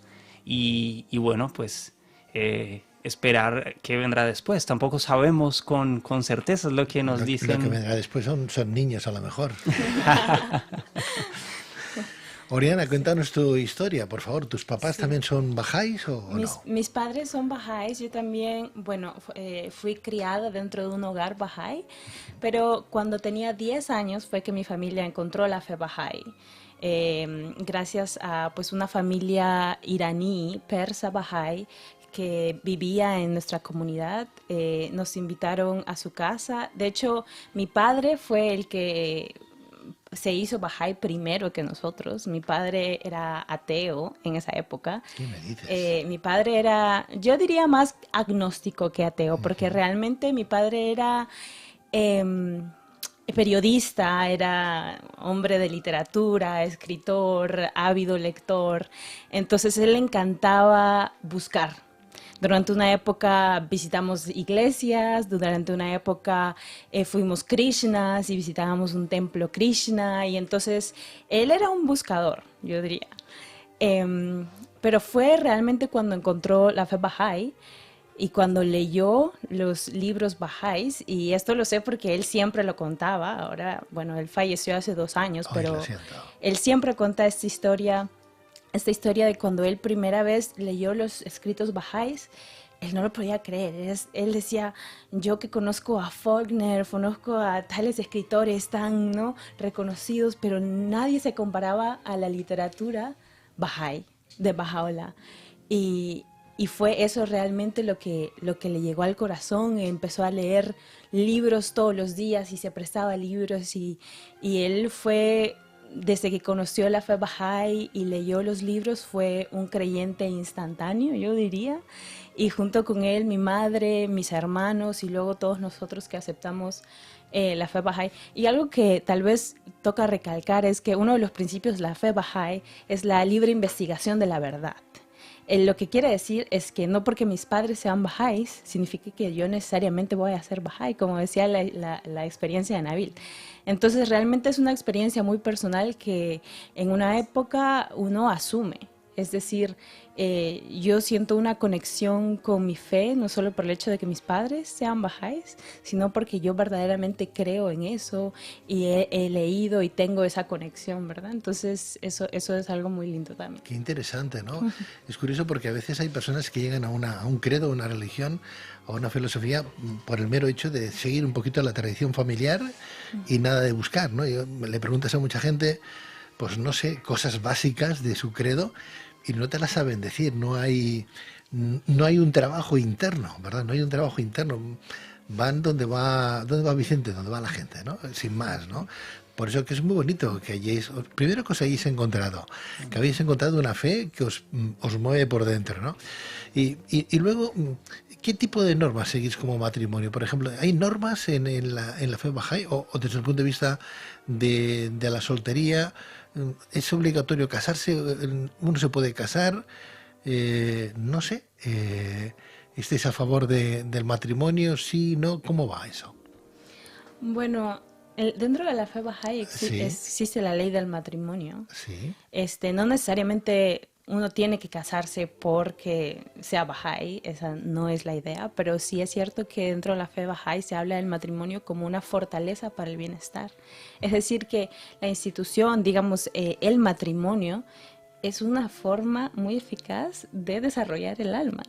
Porque dentro del matrimonio realmente uno desarrolla muchas cualidades como el amor, el respeto, el diálogo, ¿no?, la comunicación, y todos, pues las personas que están casadas saben que son virtudes y cualidades que se desarrollan dentro de un matrimonio. Y pues nosotros como pareja, como cualquier matrimonio, tenemos nuestros desafíos, y como matrimonio Bahá'í nosotros tratamos de aplicar dentro de nuestro hogar las enseñanzas, como el hecho de estar en contacto cercano con la oración, la meditación, tener un hogar espiritual, el hecho también de cómo resolvemos nuestros problemas, es decir, a través del diálogo, mucha paciencia. Estar siempre en contacto con estos escritos Bahá'ís nos ayuda de alguna forma a superar los obstáculos que la vida va trayendo, ¿no? ¿Hay reglas, hay normas dentro de lo que es el matrimonio? ¿Nabil? Sí, bueno, no hay algo específico, es decir, pues empezando, pues sí, en la fe Bahá'í hay que tener pues una sola pareja, es decir, no se pues aceptan como múltiples parejas, digamos, y también pues a la final creo que en ese sentido hay un componente social también que trae el matrimonio. Entonces, tanto para desarrollarnos nosotros mismos, como también en el sentido social, en el sentido de la sociedad, la familia, a la final, matrimonio, una familia es la unidad más esencial de la sociedad. Entonces, a la final, si pensamos en transformar toda la sociedad, empezando desde casa, empezando desde allí es que empieza esa transformación. Se puede hacer obviamente y naturalmente va a ser en múltiples niveles, en múltiples esferas, pero la más básica para transformar la sociedad es la familia. Y sabemos que en otras comunidades y filosofías y religiones la gente reza. ¿Rezáis vosotros? Sí, también. ¿Hay oraciones? ¿Hay oraciones? Sí. Como el Padre Nuestro. Sí, hay libros. Esa es una de las bondades que tiene la fe Bahá'í, y es el hecho de que hay escritos revelados, oraciones reveladas por Baha'u'lláh mismo, el profeta fundador, el Bab, Abdul Bahá, y son palabras que escribieron ellos mismos, pues de inspiración divina. Y a la final hay libros y hay guías ¿Y que son utilicéis algún palabras... tipo de cuentas o algún patrón para ese rezo? ¿Unas repeticiones, mantras, por ejemplo? Bueno, la fe Bahá'í es una religión que rehuye de los ritos, de los rituales, y ahí tiene muy pocos, muy específicos. Por ejemplo, uno es para las bodas, para los matrimonios, es uno de ellos. Otro es para el entierro. Y otro es, en la fe Bahá'í hay infinidad de oraciones y cada uno es libre de emplear la que quiera, en el momento que desee, siempre que quiera. Pero sí que hay unas oraciones que son de recitación, le llamamos oraciones obligatorias, pues se recomienda que se reciten diariamente. ¿Cuántas veces al día? Son 3, entonces depende de cuál escojas, la repetirás una vez al día o otras 3 veces al día, depende de cuál de ellas, ¿no? Uno puede escoger la que desee, la que le vaya bien de las 3. Por ejemplo, dame una. Por ejemplo, la más corta de todas, Sí. que es la de recitación una vez al día. Sí. Y ahora espero que por los nervios que no equivocarme, es: Sí. soy testigo, mi Dios, de que tú me has creado para conocerte y adorarte. Soy testigo en este momento de mi impotencia y tu poder, de mi pobreza y tu riqueza, ¿no? Una oración breve. Eso la repites una vez nada más. Una vez al día. Cada día. Efectivamente. Y luego, además, otra práctica relacionada con la oración es recitar diariamente 95 veces la expresión en árabe Allahu Abha, que quiere decir Dios es el más glorioso, ¿no? Entonces eso también se hace, es una práctica que se recomienda que se haga diariamente.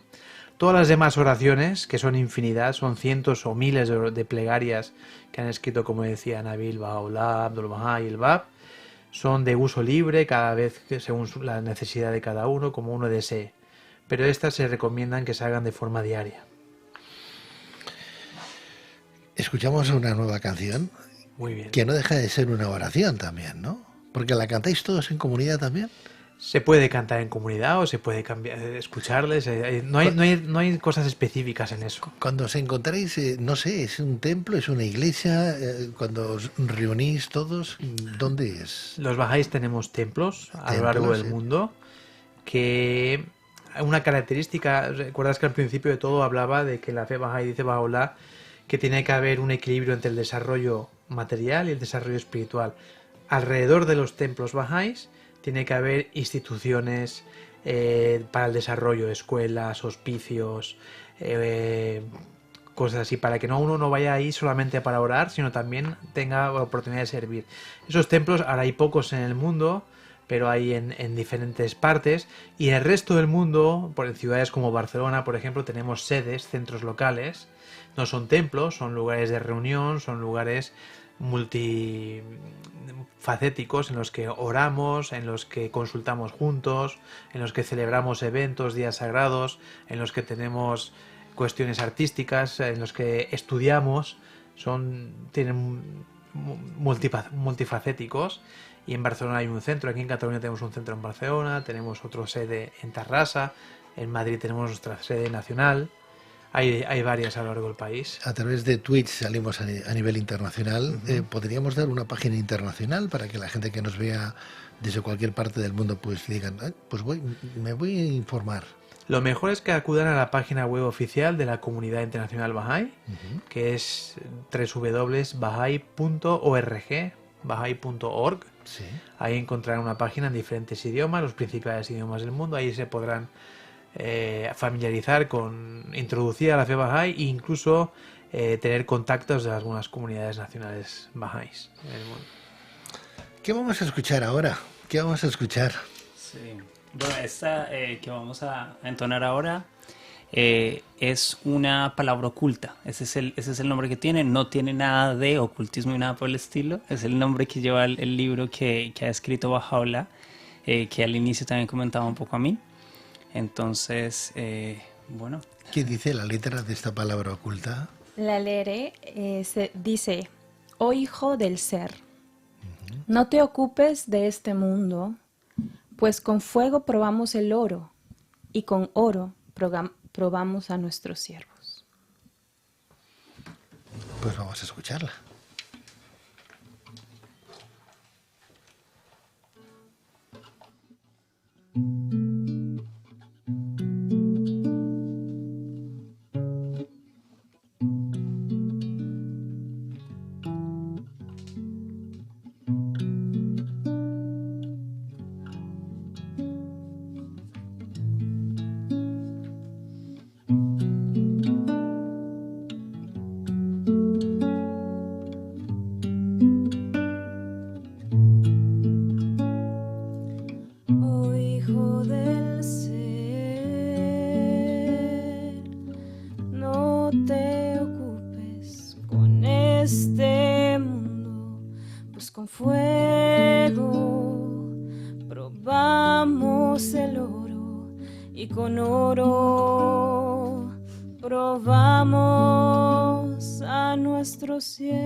Oh Hijo del ser,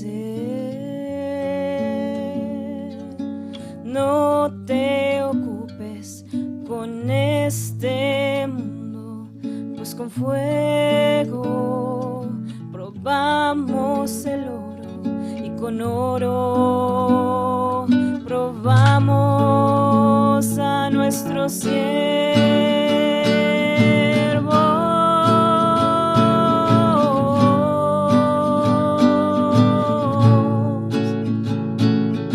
Oh Hijo del ser, no te ocupes con este mundo, pues con fuego probamos el oro y con oro probamos a nuestros siervos.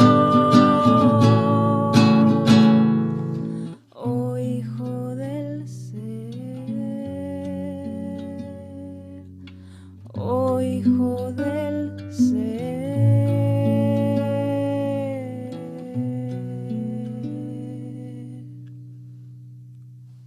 Qué bueno. Qué bien tocas. Qué bien tocas, Nabil. Tocas bien, tocas bien, tocas bien. Gracias, Tocas bien. no, nervioso. Tocas bien y cantas bien también. Cantas muy bien, Oriana. Digo, Amin, hablamos de familia. Hijos en un matrimonio Bahá'í. Los que Dios trae, los que vamos a buscar, ponemos medidas para que ocurra o no ocurra. Sí, si bien se considera que uno de los propósitos del matrimonio es tener hijos, uno de los propósitos, no se considera, la fe Bahá'í no enseña en absoluto que las relaciones sexuales deban ser exclusivamente para tener hijos, ¿no? En la pareja tiene que haber unidad espiritual, pero también tiene que haber unidad material, y en las relaciones sexuales entran en ese ámbito, ¿no? Entonces, en ese sentido no hay ninguna prohibición para tener relaciones sexuales dentro del matrimonio, y uno puede tener los hijos que desee, si lo desea, y no hay absoluta libertad en ese sentido. ¿Aborto? El aborto está muy desaconsejado. Desde luego el aborto como medida anticonceptiva no se permite en la fe Bahá'í, pero sí que en algunos casos muy particulares, ya sea por la salud del embrión o ya sea por la salud de la madre o por circunstancias muy particulares, más que se permite, se deja la conciencia de los individuos que decidan qué es lo mejor en consulta con los médicos. La sangre de los padres en relación a los hijos ¿se puede donar? Sí, no hay ningún ¿Se puede problema. compartir? Sí. No hay ningún problema, y con cualquier persona compatible. Sí. Muy bien, muy bien, muy bien, muy bien. Digo, el tema homosexual, ¿cómo se lleva? En la fe Bahá'í no se permiten las relaciones homosexuales, no se permite el matrimonio entre personas del mismo sexo. Así que, si bien se reconoce que existe esa realidad, y lo que dentro de la comunidad Bahá'í lo que tratamos de hacer es no inmiscuirnos demasiado en la vida privada de las personas y juzgar si mantienen relaciones heterosexuales o homosexuales. Lo que sí que dentro de la fe bahá'í se pide que las relaciones sexuales se lleven dentro del matrimonio, ¿no? Entonces, no está bien visto dentro de la fe bahá'í en realidad las relaciones homosexuales. Por ejemplo, en Persia la homosexualidad estaba más que reñida, ¿no? Sí, efectivamente. Debo decir, sin embargo, y vuelvo a unos puntos que he dicho al principio. Desde el punto de vista bahá'í, la esencia del ser humano es su alma, no es su cuerpo. Por lo tanto, tampoco es su género. Entonces, no consideramos que alguien por el hecho de ser homosexual sea malo o sea peor que alguien que es heterosexual o merezca un castigo o merezca ser condenado por el hecho de ser homosexual. Es simplemente que de acuerdo a nuestra concepción de matrimonio y de familia, las relaciones homosexuales no encajan. Entiendo que hoy en día y en nuestra parte del mundo lo que yo estoy diciendo resulta escandaloso, pero también deben aceptar la sinceridad con la que digo que no hay ningún tipo de animadversión, odio, rechazo, prejuicio hacia las personas homosexuales.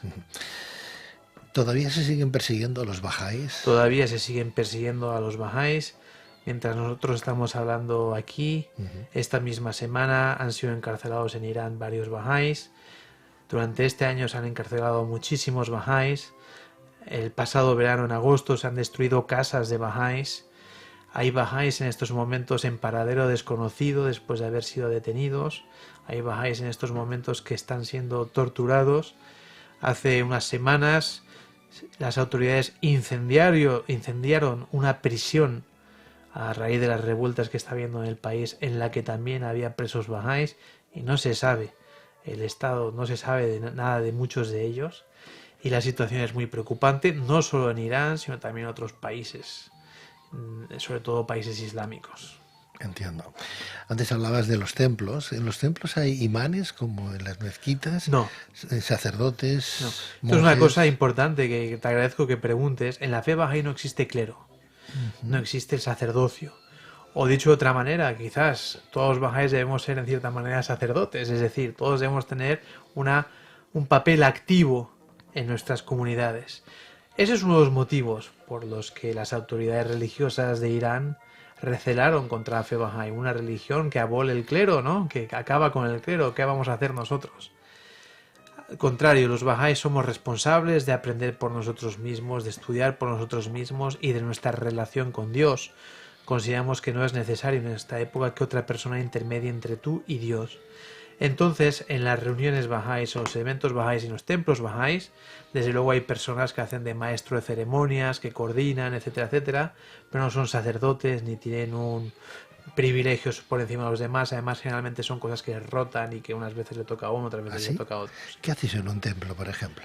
En los templos bahá'ís, que no en las sedes, en los centros locales, en los templos bahá'ís fundamentalmente son espacios de oración y meditación, fundamentalmente. ¿Os reunís una vez a la semana, una vez al mes? Están permanentemente abiertos para que quien quiera que vaya ore y medite, y además hay reuniones colectivas para eso mismo, para orar y meditar. Y además, como te decía antes, los templos bahá'ís, que no los centros bahá'ís o las sedes locales, los templos bahá'ís son el centro de proyectos para el desarrollo de la comunidad en ese entorno, ¿no? Por ejemplo, hay templos que a su alrededor tienen residencias de ancianos.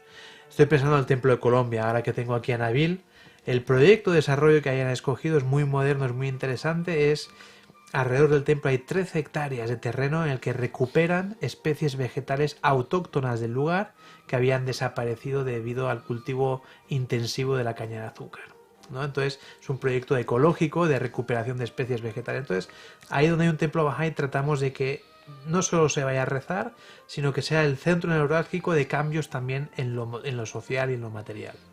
Y hay niveles dentro de la comunidad bahá'í. Antes decía, bueno, hay gente que toma una cierta resolución pues para acometer ciertos proyectos o ideas o indicar qué es lo que se tiene que hacer. ¿Hay niveles o no? No, no hay niveles dentro de la fe bahá'í. A nivel individual todos los bahá'ís somos iguales.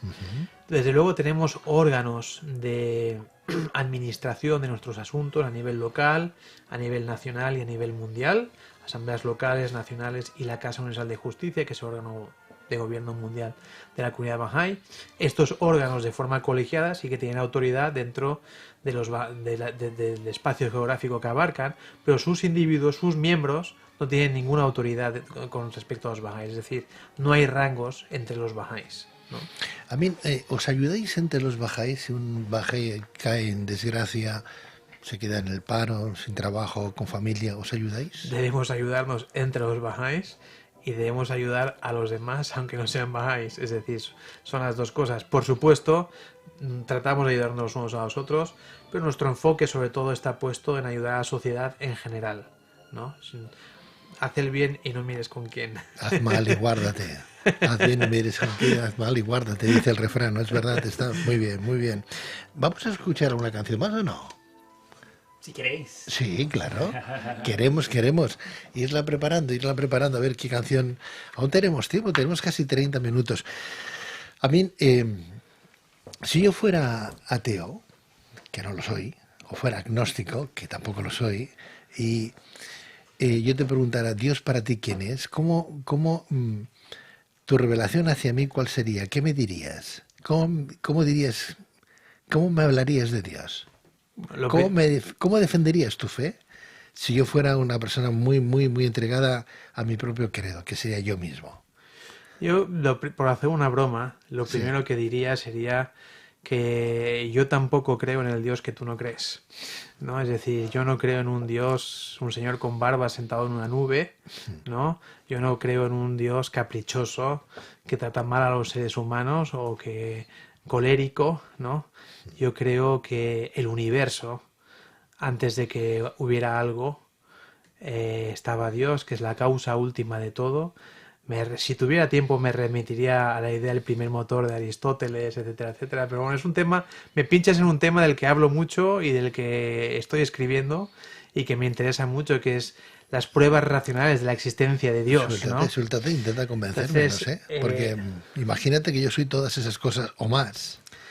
Yo siempre lo que digo a las personas es que podemos llegar a Dios de dos maneras. Una es desde un punto de vista filosófico o racional, ¿no? Está la idea de cómo puede ser que de la nada, de repente, exista un universo, ¿no? No estamos acostumbrados a ir por la calle y que de repente de la nada aparezca una vaca en el aire o un vehículo, ¿no? Todos sabemos que todo tiene una causa y es necesario que haya una primera causa, una causa última de todo. Por supuesto el ateo me contestará, pero sí, tiene que haber una causa primera, pero ¿por qué tiene que ser inteligente o consciente de sí misma, ¿no? Entonces uno puede afirmar que en este universo en el que estamos hay un lenguaje que se descifra mediante las matemáticas, mediante fórmulas físicas. En la biología también hay un lenguaje bioquímico, el lenguaje de Dios, que le llamó el identificador del genoma humano, ¿no?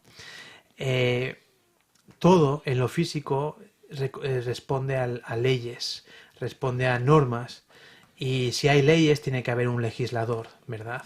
Y ese es Dios. Entonces, puesto que son leyes y normas que se descifran por medio de la ciencia, por medio de las matemáticas, por medio del lenguaje de la química, hemos de deducir que el legislador de esas leyes es inteligente, porque si no, no podría haber esa razón detrás de todo, ¿no? Incluso me podrían decir a esta afirmación que bueno, es verdad, pero ¿cómo podemos saber que ese ser inteligente es bueno? ¿Por qué no es malo? Incluso me podrían decir, ¿y quién ha creado a Dios? ¿De dónde sale Dios? Es una pregunta muy habitual. Claro, en este mundo existe la ley de la causalidad. Todo tiene una causa. El causante de la ley de la causalidad no puede tener él una causa. Si él tuviera una causa, entonces la ley de la causalidad ya existiría. Por lo tanto, el causante de la ley de la causalidad, el creador de la ley de la causalidad, el inventor de la ley de la causalidad que opera en nuestro universo, no puede tener causa, porque él es la causa de la ley de la causalidad. Por lo tanto, Dios es incausado. ¿Y cómo podemos saber que Dios es bueno y no al contrario, que Dios sea malo? Bueno, en el mundo existen leyes y generalmente el ateo dice, ¿cómo puede haber mal y al mismo tiempo que digas que existe un Dios bueno? Todo esto es súper resumido. Sí. Es, lo que es que me estás contestando cosas que yo te iba a preguntar. ¿Cómo permite Dios la maldad, claro, por ejemplo? Entonces, ante esto yo pregunto siempre, o bien pensamos que hay leyes morales, o bien pensamos que no existen leyes morales. Es decir, o bien decimos que hay cosas que objetivamente son buenas y malas, ley moral, o bien decimos que lo bueno o lo malo es algo cultural, un invento del ser humano. Bueno, si lo bueno y lo malo es un invento del ser humano, no existe el bien objetivo o el mal objetivo, no podemos culpar a Dios de lo que sea malo, porque el mal es un invento nuestro. Dejaría de existir entonces. Exactamente. No, en cualquier caso no podemos culparle a él. No, si decimos lo que es bueno o es malo es relativo, es un invento nuestro. Pues si es relativo y es un invento nuestro, no lo podemos echar la culpa a Dios de que exista el mal. Ahora, si decimos que no, que hay un bien objetivo y un mal objetivo, por ejemplo, mentir está mal, decir la verdad está bien, eso es objetivo, es una ley natural, no es un invento humano.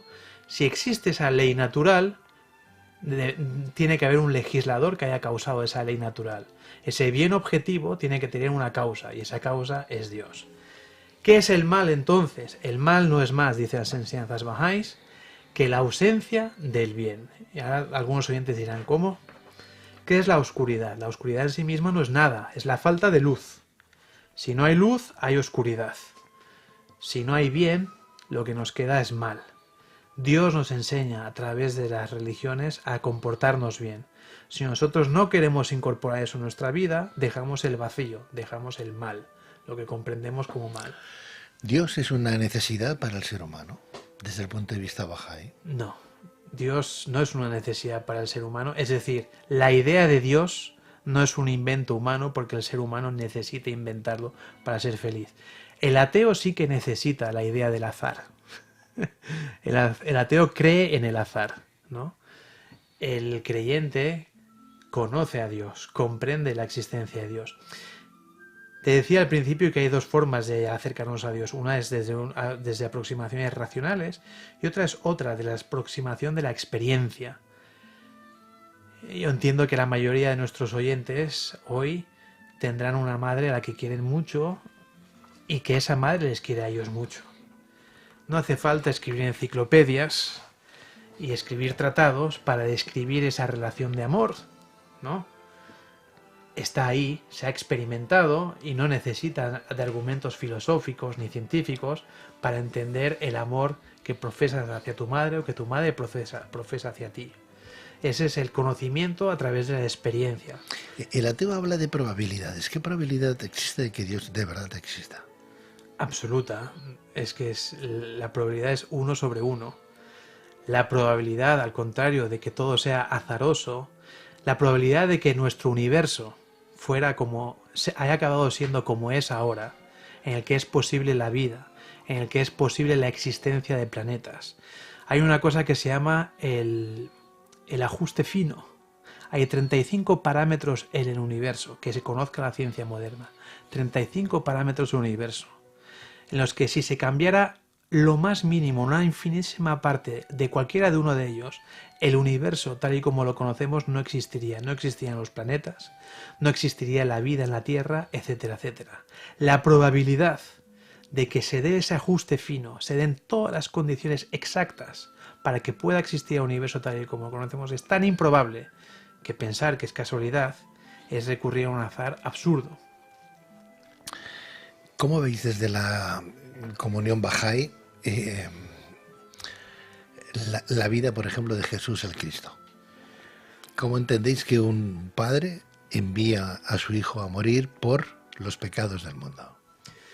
Los bahá'ís no creemos en la idea del pecado original, ¿sí? Pero si nos fijamos en la vida de todos los enviados de Dios, incluido Jesús, todos son enviados al mundo a sufrir, ¿no? La vida de Moisés, la vida de Buda, la vida de Zoroastro, la vida de Bahá'u'lláh, la vida del Bab que fue fusilado, todos han dado su vida por la humanidad. Eso es lo que les distingue de, yo que sé, Platón, Aristóteles o cualquier tertuliano televisivo, ¿no? Que dan su vida, se sacrifican por los demás.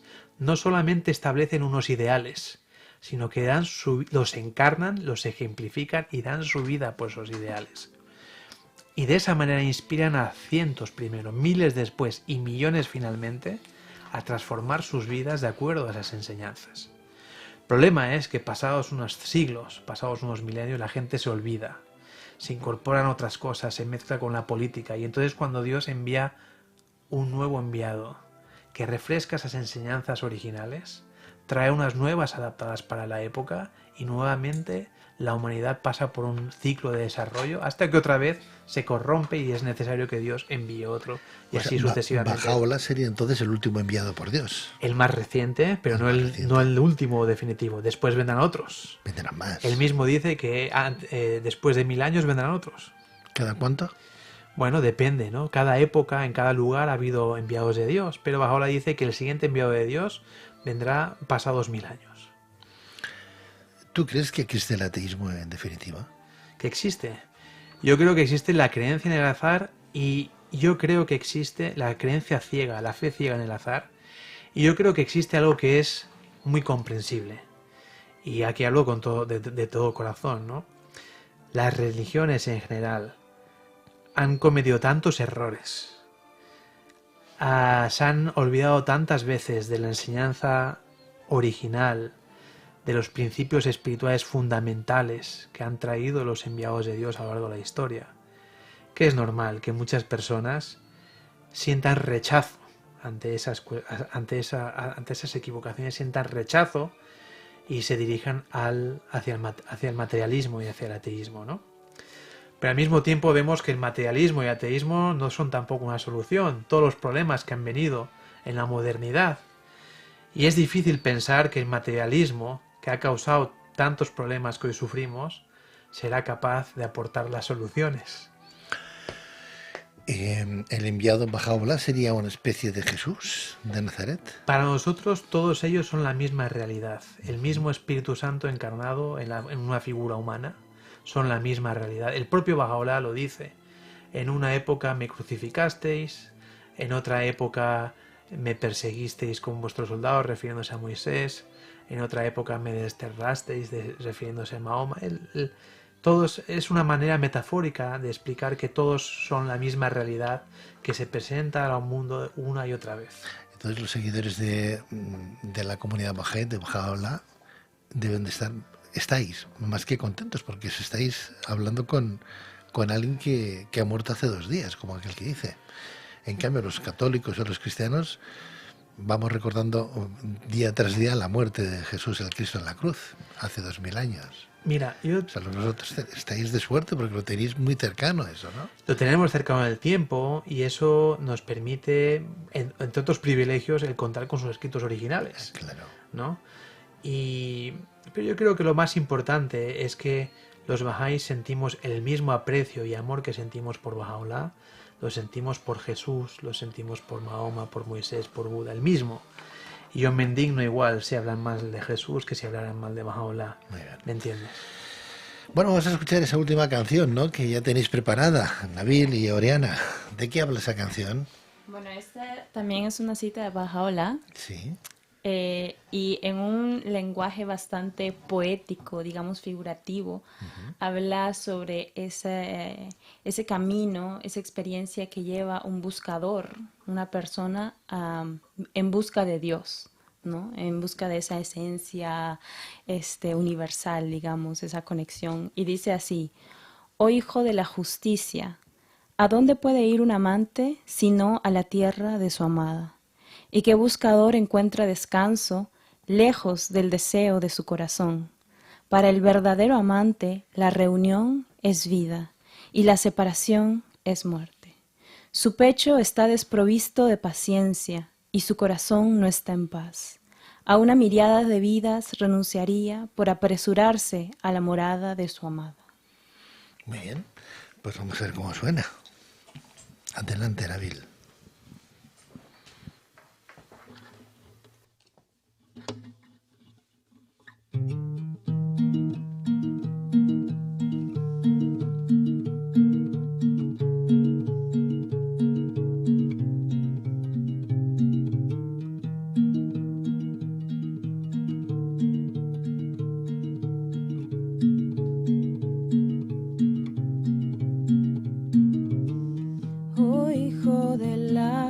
justicia, ¿dónde puede ir un amante? Si no es a la tierra de su amada. Y que buscador encuentra descanso lejos del deseo de su corazón, lejos del deseo de su corazón. Para el verdadero amante la reunión es vida y la separación es muerte.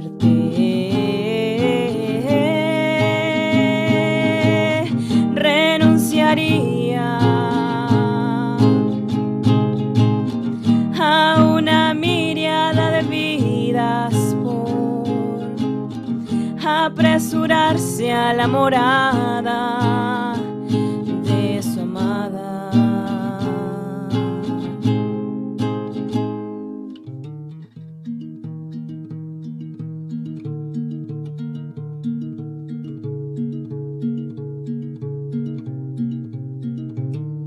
Oh hijo de la justicia, ¿dónde puede ir un amante? Si no es a la tierra de su amada. Y que buscador encuentra descanso lejos del deseo de su corazón, lejos del deseo de su corazón. Para el verdadero amante la reunión es vida y la separación es muerte.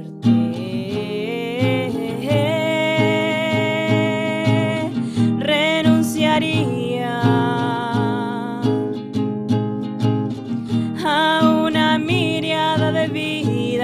por apresurarse a la morada de su amada.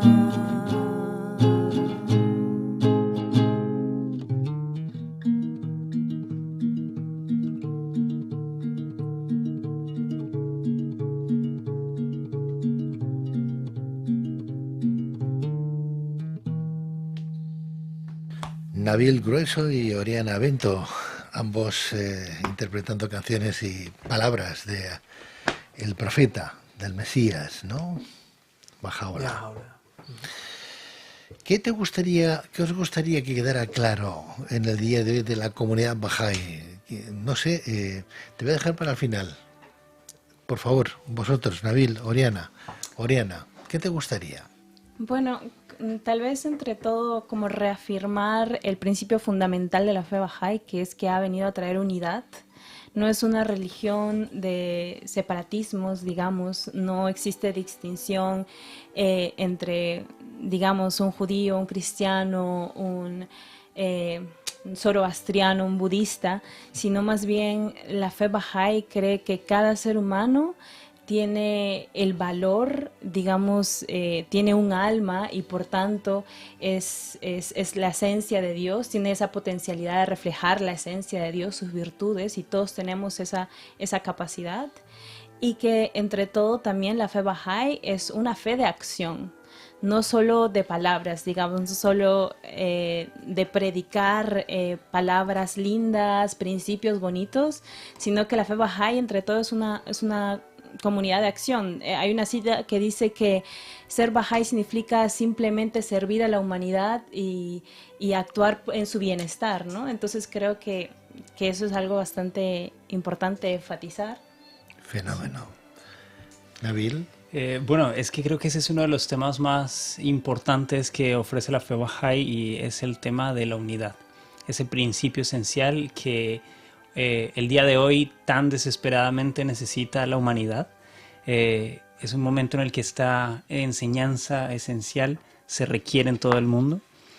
Y algo pues muy especial que ofrece la fe Bahá'í, me parece, en ese momento es que ofrece a toda la humanidad la oportunidad también de actuar hoy por el mejoramiento del mundo, sin importar las creencias que tengamos, sin importar nuestros orígenes, nuestra etnia, etc. Lo que la fe Bahá'í invita es a que todo ser humano sea un participante activo de la transformación de la sociedad. Fantástico, gracias, Nabil. Amin, el demonio no existe entonces, ¿no? No, es un símbolo que se ha usado tradicionalmente para explicar la idea del mal, pero no una realidad objetiva desde la perspectiva Bahá'í. O sea, el blanco sí, pero el oscuro no. Claro, lo oscuro es solo la ausencia. La dualidad, antes lo comentabas, ¿la dualidad no existe entonces? Existe la dualidad en el ser humano. Tenemos la dimensión animal, que nos lleva a la depredación y a lo instintivo. Tenemos la dimensión espiritual, que nos lleva a lo sublime, a la justicia, al amor. Pero en el universo, en el cosmos, existe Dios, que es de donde emana todo, la luz, el amor. ¿Y qué es la oscuridad? Pues eso, cuando no está el sol, cuando nos apartamos del sol solo hay oscuridad, cuando nos apartamos de Dios solo hay mal. A mí, sin embargo, en muchas tradiciones nos hablan de esa dualidad del yin, del yang, ¿no? De lo bueno y de lo malo, de la luz, de la oscuridad, ¿no? Del Dios y del ángel caído, ¿no? Sí. De Lucifer. En este caso, ¿no? Sí, no, en este caso también. No, sí, por supuesto, solo existe Dios. Pero claro que existe el mal. Pero el mal no como realidad en sí, es decir, sino como ausencia. Existe la ignorancia, pero la ignorancia no es algo, es la falta de conocimiento. Yo no puedo poner ignorancia, puedo engañar, pero no puedo poner ignorancia. Es falta de conocimiento, ¿no? Todo lo malo en realidad es la falta, la carencia, la ausencia de lo bueno, ¿no? ¿Por qué digo esto? Esto es muy importante, este matiz. Porque a veces, por ejemplo, la injusticia es algo malo. Pero a veces no hay que poner el foco en luchar contra la injusticia, sino que hay que poner el foco en construir justicia. ¿Entiendes? No hay que poner el foco en quejarse de la oscuridad, sino poner el foco en cómo alumbrar. Hablando de alumbrar, ¿tú crees que la ministra del Ministerio de Igualdad ha conocido a la comunidad baja? Es una broma. Ha conocido a la comunidad baja, y lo digo por el tema de la igualdad. Lo desconozco. De todos modos, yo pienso que, lo digo por los políticos en general, nosotros los bahá'ís nos alejamos de la política, porque aunque podemos compartir algunos fines, ¿no? Por ejemplo, el fin de la igualdad está muy bien, o muchos fines con muchos políticos de diferentes partidos, los fines los podemos compartir, los medios no los podemos compartir. Usar la calumnia, usar la crítica, usar la erosión, no cooperar, eso no son métodos que nosotros deseamos utilizar. Si queremos crear un nuevo mundo, debemos vigilar también a los métodos que empleamos, ¿no?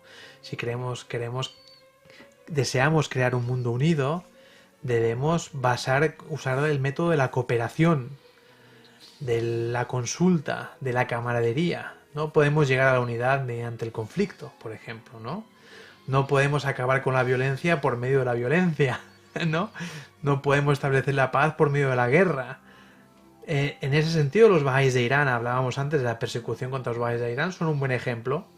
El régimen los oprime, pero ellos no usan las herramientas del régimen para resistir al régimen, ¿no? No usan la violencia, es el régimen el que usa la violencia, ellos no. Ellos usan la resiliencia. Por ejemplo, les prohíben ir a la universidad a los jóvenes bahá'ís. Ellos crean su universidad a distancia, como aquí tenemos la UOC o la UNED, ¿no? Es buscar maneras creativas, constructivas de crear un mundo nuevo. Y eso implica abandonar los viejos métodos, la contienda, la lucha, la crítica, tú eres malo, yo soy bueno, la polarización, la diseminación del odio político que está tan embebido en nuestra sociedad. Todo eso es contrario a los principios fundamentales de la fe bahá'í, y por eso los bahá'ís no participamos en política, para nada. ¿Una idea clara entonces? Bueno, abundando en lo que ellos han dicho, yo definiría a la comunidad bahá'í como un laboratorio en el que los bahá'ís tratan de llevar al campo de la acción las enseñanzas de Baha'u'lláh para contribuir al mejoramiento del mundo, para transformar este mundo. Y en ese empeño de transformar el mundo, cualquier persona está bienvenida, sea atea o sea creyente, se considere Bahá'í o no quiera saber nada de Baha'u'lláh. Cualquier persona está invitada a participar en ese laboratorio para aprender juntos a cómo mejorar el mundo mediante la práctica y mediante la acción diaria. Qué bueno. Pues Nabil Grueso, ingeniero de energías renovables. Felicidades, muchísimas gracias. Ha sido un placer conocerte. Igualmente, muchas gracias por este espacio, por esta oportunidad de compartir un poco. Fenomenal. Y tocas muy bien la guitarra. Muchas gracias. Gracias a ti. Oriana Bento, muchísimas gracias, traductora. Gracias, muchas gracias por invitarnos a compartir algunos gallos aquí con ustedes. Está muy bien. No te ha salido ninguno, ¿eh? Bueno. Has estado genial. Muchas gracias, Oriana. Gracias, muchas gracias. Y no sé cuál es el mejor piropo que se puede hacer a una familia, a una pareja, que tengáis muchos hijos, que las bendiciones de Baha'u'lláh os llenen de los corazones. ¿Qué se le dice a...? Que os conllevéis bien. Que os conllevéis bien. Para toda la vida. Más práctico, mucho más práctico. Mucho más práctico. Muchas gracias a los dos. Gracias. Amin Egea, historiador, escritor, muchísimas gracias, miembro de esta comunidad Bahá'í. Gracias sobre todo a ti, de verdad. Hay que recordar que Amin Egea tiene 2 libros, bueno, tiene más libros publicados, pero estos son los últimos. Un pequeño recorrido por lo que es la fe Bahá'í a través del hijo de Baha'u'lláh. Aquí tenemos la portada del libro, si queréis lo podéis pedir, ¿dónde? En la editorial Bahá'í. Entra en la página web, lo pueden pedir. En la editorial Bahá'í, y luego, en base a una tesis doctoral que ha finalizado hace nada, pues ha escrito este libro. Y este es un poco más denso, ¿verdad? Con más explicaciones de lo que es la fe Bahá'í.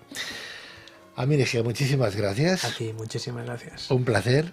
Y a la comunidad, muchas gracias. Muchas gracias. Muchas gracias por estar ahí. Muy buenas noches. Y como siempre recordamos, no os olvidéis de ser buenos. Adiós.